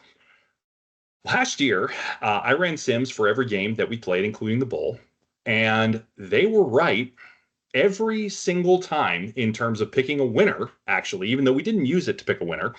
They were right every single time when I ran 10 games, with the exception of Tennessee, which if you watch the Tennessee game, Florida should have won. And NCAA called for us to win that game. So it's very interesting. Remarkably accurate. So we'll see what happens this year. Still not going to use them to pick games, still not doing anything like that. But when you run 10 Sims, and by the way, you have to pick a different team than Florida for your favorite team, or it biases the results, we figured out. But 10-0 is what we went against the Sharks. Not surprisingly, did not lose at all. And they were actually just a bunch of blowouts, as you also might expect. The average points Florida scored was 53.1, and the average margin of victory was 46.4. So we're expected to win by a lot. I don't know what the line's going to be on this game. I don't know if there will be a line for points, but 46.4 is what the game's predicting. So will we break 50 in this game since DJ won't play more than 2.5 quarters at max? I kind of doubt it. Maybe, just maybe we'll get over 50. I don't know. It'll be interesting to see how accurate that ends up being. Again, this game, the game did not predict DJ getting pulled early. It had him playing the whole game. So you have to kind of factor that into these results.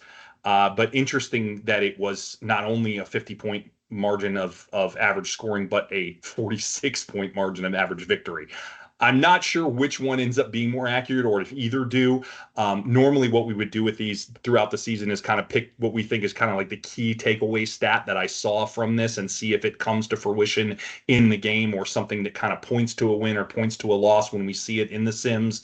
I didn't do any of that for this game because, again, this is just a one-sided affair as evidenced by these numbers. But I just wanted to call those two out because I found them interesting. So we'll see if either one of them is close. Be something cool to look at when we go through here. But I don't think there's any question that we're winning this game. Obviously, kind of goes without saying. And yeah, we'll keep track going forward this year, though, because if 26 is as accurate as 25, we may have to start paying attention to these sim results. It's pretty interesting. So. All right. With that, let's get on to our 2025 season predictions. So we're going to go through here game by game and predict wins and losses. We'll each make a pick. We'll alternate by game. But before we do that, I want to have a little discussion. I want to ask you a question. I think there's two different ways. Yeah, I think there's two different ways to look at this schedule. And I think both are relevant. And in a way, both are valid. But I think the point that I want to try to make here is, one way of looking at it probably is too high on the spectrum. One is probably too low.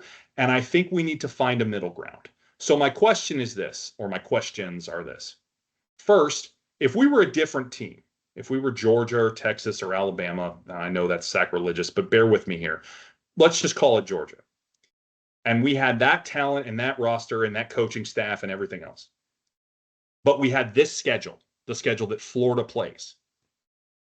What would be a reasonable predicted rate win-loss record for this season? Would 10-2 be reasonable? Would anybody get mad if we picked the team to go 10-2 against the schedule like the one we're playing? I don't think so. I think that's reasonable. Could they go 11-1? Sure, but would you expect them to? Not necessarily. Maybe if you had on the red and black goggles, right? But I think a reasonable expectation would be 10-2. And could 9-3 happen? Yeah. Like that's possible for sure with this kind of schedule. But now flip it around the other way. We've talked a lot about how things with Napier make the team challenged at times, right? Offensively, especially, and what they can do and what they're capable of, and some of the decision making and how it slows us down and how it creates difficulties at times, to say the least, and how we don't take advantage of the personnel like we should and things of that nature. Are we degrading our win total because of that? Too much for that? I feel like we are degrading it for that, but are we degrading? And should be, probably, right or wrong, we should be. But are we degrading it too much? Are we bringing that win total down too many games because of what we know about Napier and some of his shortcomings as a game manager and as a play caller? What are your thoughts on that? It's hard to hear that because, we've talked about this outside of the schedule. We've talked about what this group looks like on paper, arguably the most talented group we've had in a long time, at least maybe a decade. So there's one factor of it. The second factor is it's interesting when you talk about, you said Georgia. So that's fine. The standard when it comes to recruiting and having those upper echelon classes has been Georgia, has been Alabama, has been Texas recently. So that's fine. That is what it is. Regardless of what they have to face, we know that Sarkisian is who he is. Kirby is who he is. Okay. So the Dark Sith Lord Saban. We'll see. Kalen DeBoer still TBD. But what you're saying is we've got these. It's almost as if, hey, because of Napier and the inefficiencies or the inabilities or the lack of adaptability or some of the things that we've seen between those white lines, that costs us a game. That might cost us 2 games. Here's the thing, though. I can't disagree with that, B. It's really tough. And that's why I say it's tough to say, because given a different coaching staff, a different coaching mindset, a different coach, like a Sarkisian, and you look at the aggressiveness that's there. Kirby's always been a defensive guy, so but to that end, it stinks when you got all these offensive weapons. And to your point, and to your points that have been, we're not using them in the best way possible. There's a lack of efficiency there. Yep. So I think overall, I guess what I'm trying to say is you can't get too high, you can't get too low, right? No. You can't apologize too much, but you also can't get too pie in the sky. You've got to find that balance and reality. And I wanted to say that before we went through and made these picks, because I tried very hard, and I know you do too, to try to take off the orange and blue goggles. But also we don't want to, put too much of a pass in here for the things we know about Napier and some of the areas where he's been weaker. Now, listen, we hope he gets better. We hope things improve. We don't have data to indicate that's going to happen, but we hope that happens. But we're also, we watch a lot of film. So we see what we see, right? So we know what we kind of expect. And we also don't want that to influence us negatively too much either, right? So not too much positive, not too much negative, try to find that balance. So I just thought that was important to discuss before we go through and make our picks here. So let's get started. LIU, kick us off. Win or loss against the Sharks. I think I know your pick, but go ahead and hit me with it. Winner, chicken dinner, eating shark tail Saturday night in the swamp. There you go. Yes, indeed. Pretty easy one here. Convincing win. I don't know if we'll match those numbers put up by the Sims, but I'm going to hope we do. Yeah. Easy win. All right. Next up is USF. little closer here.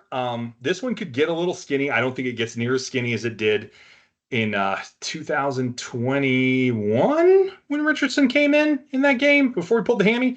Believe it was Yeah. 21 when we last played him. That was a tight game. That came down to a field goal. That was not good. It will not be that tight. I think we win. I think we actually win pretty solidly at the end, but it might get a little closer than we like in some points. But overall, not a difficult win there. What do you got? Fair enough. Fair enough.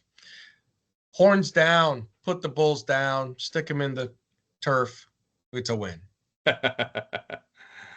All right. At LSU. Bring us to Death Valley, week 3, at night. Tough game. What do you got? I wish we can lock the Tiger up. I really do. GEAUX, whatever that they do over there, putting EUXs on stuff or UEX, whatever. I don't like this game, not just at LSU. Nussmeier comes back. He's probably going to throw for 4,200 yards or some crap like that this year. Whatever, it's fine. But it is Death Valley. It is at night. That place is alive. It's electric. It's haunted. I got a loss. Yeah, it is haunted. For those that don't know, there's actually a cemetery underneath that stadium. That's not a joke. Man, this one was so hard for me. I went back and forth on this, believe it or not, because everything you just said is spot on. But there's something about this team and the way they played LSU last year that they just, even though that game stayed close for way longer than it should have, LSU ran like double the amount of plays we did and lost by 11. Like, wrap your head around that. We barely had the ball and we won by 11. Like, how does that even happen? Like, it was so weird. Like, it was such an odd game. And honestly, we felt like we really dominated them in a lot of different ways, especially defensively. 7 sacks in that game. Like, really, really interesting how we played them. Now, I know this is a very different set of circumstances, and I know it's not the same team. But they got a patchwork offensive line they pulled together with a bunch of transfers. They're talented, but not a bunch of returners. Interested to see what this pass rush does.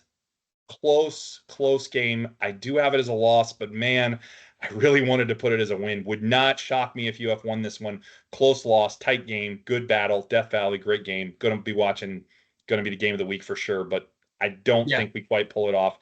But I am not at all surprised if we do. All right. Miami. I want all the smoke. Said it before. I do have it as a close win, but we're winning this football game. And it may not be that close, actually. I don't know. We'll see. But that's probably just my heart talking. I do think this team is talented enough that they will keep it close with us. But I don't think this defense can hang with what we can do offensively. They're still a unit that is not that strong defensively, despite what they looked like last year against us. I think it's going to be a different story this year with Lagway and with the weapons we have at receiver and with our O-line actually intact. That D-line, they do have a good D-line, but they're not going to be able to tear us up like they did last year. I have this as a dub, a close dub, but it's a dub on the road at Miami.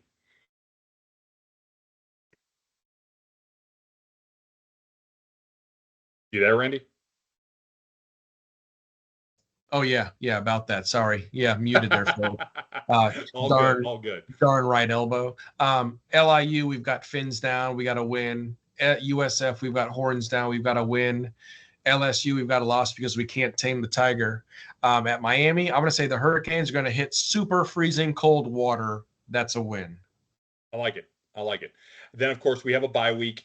We will be doing a bye week pod this year. We did not last year due to some travel for me, but we will be doing a first week bye pod this year, just so you guys know. And then we come back home for Texas. Here's another game, man. So we talked about this when we did the schedule breakdown. Go back and listen to episode 59 if you want to hear this. I believe it's 59, where we did the detailed schedule breakdown. I am not sold that Texas comes into this game and is superhuman in any way. I think Arch could be rattled, especially depending on how things go week 1. I absolutely think Florida has a shot in this game. Having said that, Texas got a lot of talent, good coaching over there. They do a good job. A lot of props to Sark. I have it as a loss. Gotcha. Yeah. Here's what's tough about this game, right? Because last year, what do we say, right? They lost 2 running backs with 2 ACL injuries. We're like, oh man, Texas just lost 2 running backs, 2 ACLs. Yep. they're going to suffer. They went They pretty didn't suffer. far. Yeah, their backup running backs were maybe better than the starters. Right? I think actually Wisner, who was their backup, is starting over Baxter, who was the Yes, starter last year. So I mean, correct. And that's the other thing too. I don't, we've talked about other coaches, right? Especially Kirby, how he feels about the Gators and being petty and wanting to just beat us into oblivion. We've talked about Lane and his pettiness. That is what it is. But and again, I don't believe Arch is going to be all world neither. But at the same time, they've reloaded. They still have weapons. They've got some line issues. We know that. yes, they But do. and this game is at the Swamp. It's not in Texas. I just don't like it. A very close loss. All right, fair enough. Then we go to Florida West. Game neither one of us like, I know from our season preview or from our Yeah. schedule breakdown, excuse me. What do you got? Talk to me about good old Elko in Florida West. Yeah, they've reloaded. It's going to be interesting to see what happens with Reed year two, because he just ran all over us last year. He's probably still running. But either way, 12th man, tough environment to play in. I remember last time we went over there. It was a close game, but we were able to pull it out. And then I remember the game where Johnny Manziel tried to beat us, couldn't pull it out. But it's a different team. Elko's a good coach. Elko's got them together. His first year at A&M was very successful. I hate to say it, we can't gig the Aggies. We can't gig them. It's a loss. Yeah, I'm with you. By the way, I did just get a report that Reed was just spotted off of University out by Newberry. So he is still running. So ultimately, I'm with you there. Close loss. I think low scoring game here. I think this will be defense dominated. I think their defense just does a little more than our defense. I think we contain Reed a lot better this year. Contain that offense and that run game with Le'Veon Moss a lot better this year. I think we do better things in this game. We look better in this game, but we're not able to score enough. Close loss, but I don't have this one as a W. So for those scoring at home, that puts us 3-3 through the first 6 of the season. But again, those 4 games, I mean, at LSU, at Miami, Texas at home, at A&M, or excuse me, Florida West, that is brutal. That is an absolutely brutal stretch. And we are both in alignment there that we are going to go 1-3 through those. Listen, it is fully possible we end up going 2-2 there. I absolutely see a path to that. I don't know that I see a path much better than that. If we somehow come out of that stretch 3-1, I'm going to be saying natty, like, here we go, natty time. But I don't think that's going to happen.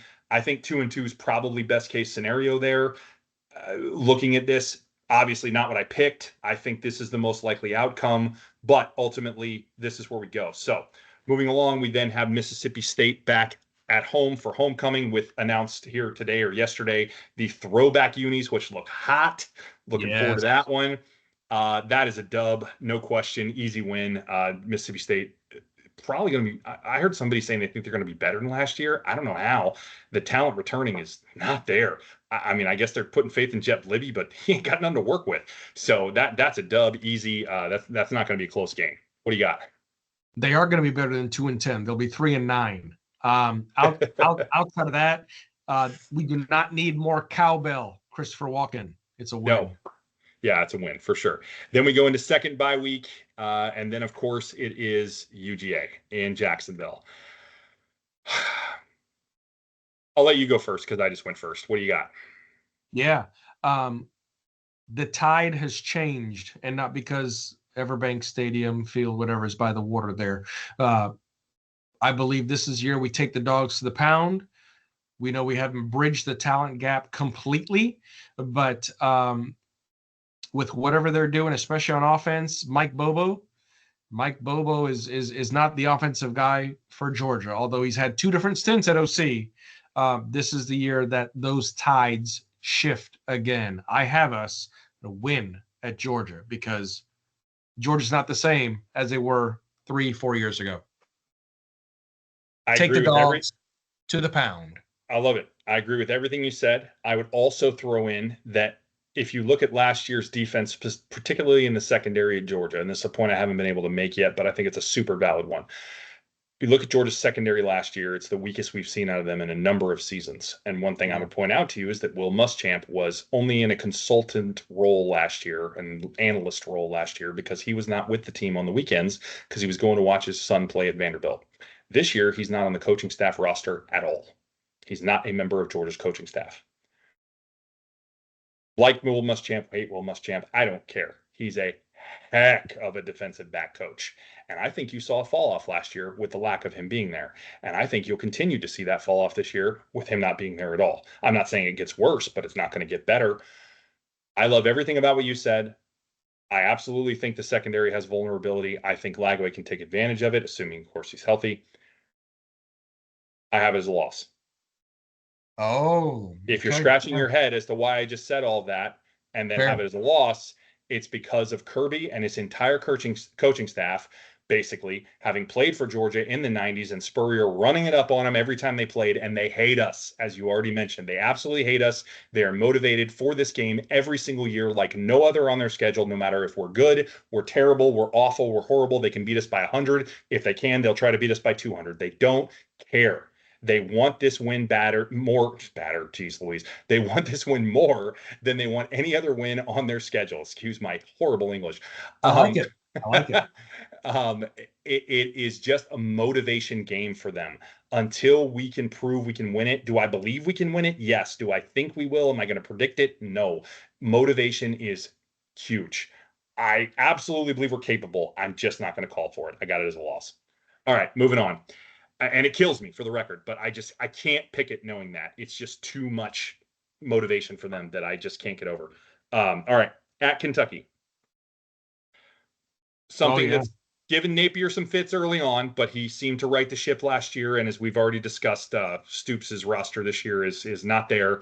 I don't think we have problems here. I think we go into Lexington and right the ship against and get that Kentucky win streak back going again at 2.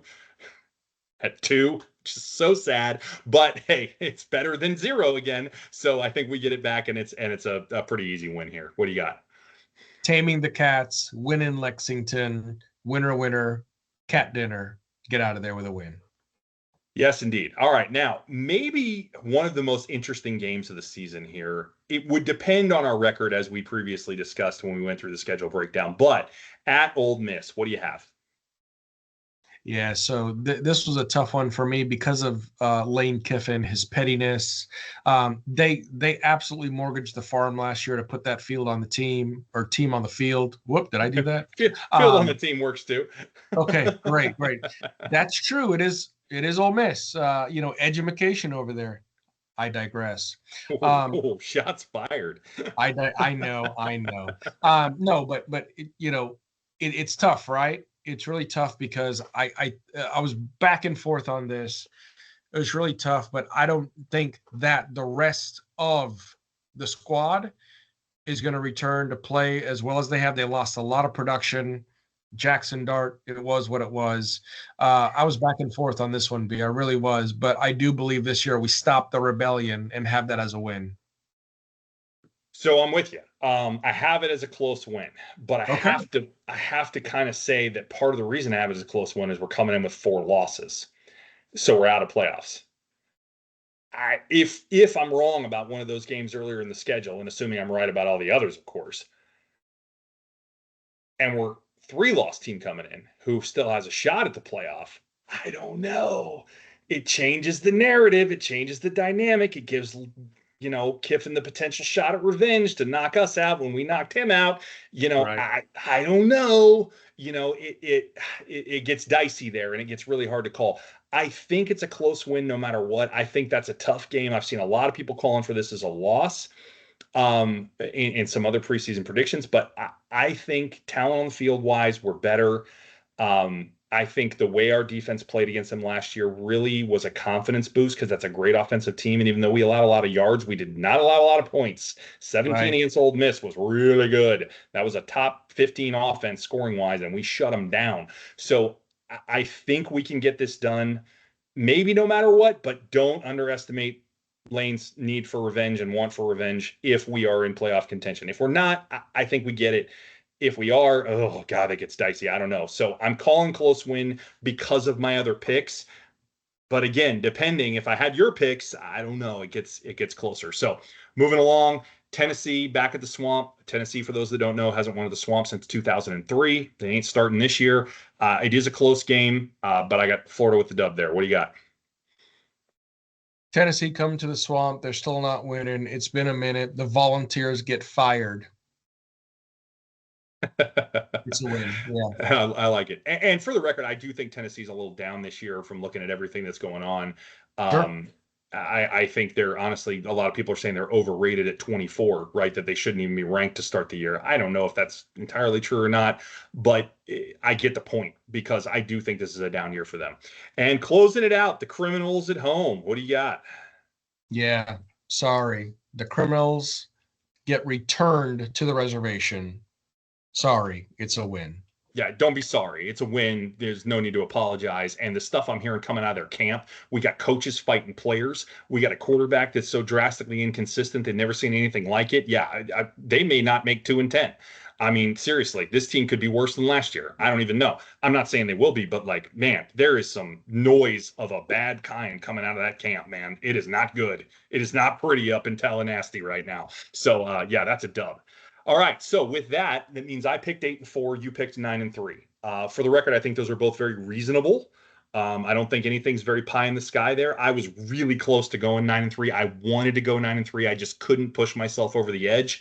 I think 9-3 is absolutely possible, but I have a question for you because you picked it. With 9-3, do we make the playoff? Yeah, so the game that really bothered me was the Ole Miss game, and full transparency, I had that as a loss last night when I was typing up my notes, and I just for whatever reason I'm like, nope, we're not going to do it. Lane's going to be petty. We thought he grew up, but he's not. But we're going to continue what we're doing, and we are going to pull out a great win there. To that end, I don't know if 9-3 makes it, especially when you look at some of the other teams and their schedules, some of the easier schedules throughout the nation, and then Yep. we'll see what happens with Notre Dame, right? Being independent, that is what it is. So I really don't know. I would like to say yes. I'd hope to say yes, but I don't know. We might be on the outside of that. The only thing that would help us if we were tied with a couple of schools at 9-3 is the fact that our strength of schedule bumps us up, and we could get in by that merit. That's my thought. And I think because you have wins against ranked teams, Miami, Georgia, right? Tennessee potentially, though they probably won't be ranked when we play them. Ole Miss could be ranked, right? I don't know. Right. But you've got wins against ranked teams. You've got the quality schedule overall. Yes. I think it gets you in. But to your point, you don't know what the rest of the field looks like, so it might not. But it, in my mind, it should. In my mind, when you look at the teams, I know there was no 9-3 team that got in last year, but when you look at the resume that we would have versus those teams last year, I absolutely think we get in. And remember, it's working a little differently this year in terms of the seeding, right? So we, I think, have a better chance at 9-3 to get in as well. So having said all that, that brings us to the close here. That wraps it up. We've got our picks. We're ready for the year. Man, am I ready for the year. I'm ready for some Florida football to come back. I'm ready to see what could be a really interesting year, man. I mean, I think we did a really good job there keeping the orange and blue goggles off, because it would be really easy to pick this team to be better than that with the talent, even despite the schedule. So it's going to be interesting to see what happens. And my excitement level is peaked. Can't wait to go back to doing these every week. To that end, I do think we need to point out we will return to a every week schedule once the season starts. So starting the Monday after the LIU game, we will be back to a once a week cadence. However, in a point of news here, we will be starting a rapid reaction follow-up to the game that we will broadcast approximately within an hour of the game finishing each week. Just a quick little, probably about 15-minute rapid reaction to the game. We'll hit some high points and just kind of talk about our kind of instant feelings about the game and some stats, of course, that we saw, because we're always going to keep it as analytical as we can, and break down that factual analysis just very briefly. Key takeaways, keys to the game type of points. We haven't fully picked out that agenda yet, but we'll let you know it a week from Saturday when we bring it to you after LIU. And then, of course, we will have our regular pod come Monday night. So really looking forward to doing that. And with that, I'll turn it over to you to close us out and sign us off. Awesome, B. Yeah, great stuff. Looking forward to Rapid Reaction. Looking forward to the regular fall cadence after a game. It's going to be bananas here in the swamp in Gaines, Vegas. So looking forward to it. Signing off for season 3, episode 1. Wherever you are, whenever you may be listening, thank you for taking the time, and we will see you around, Gator Nation.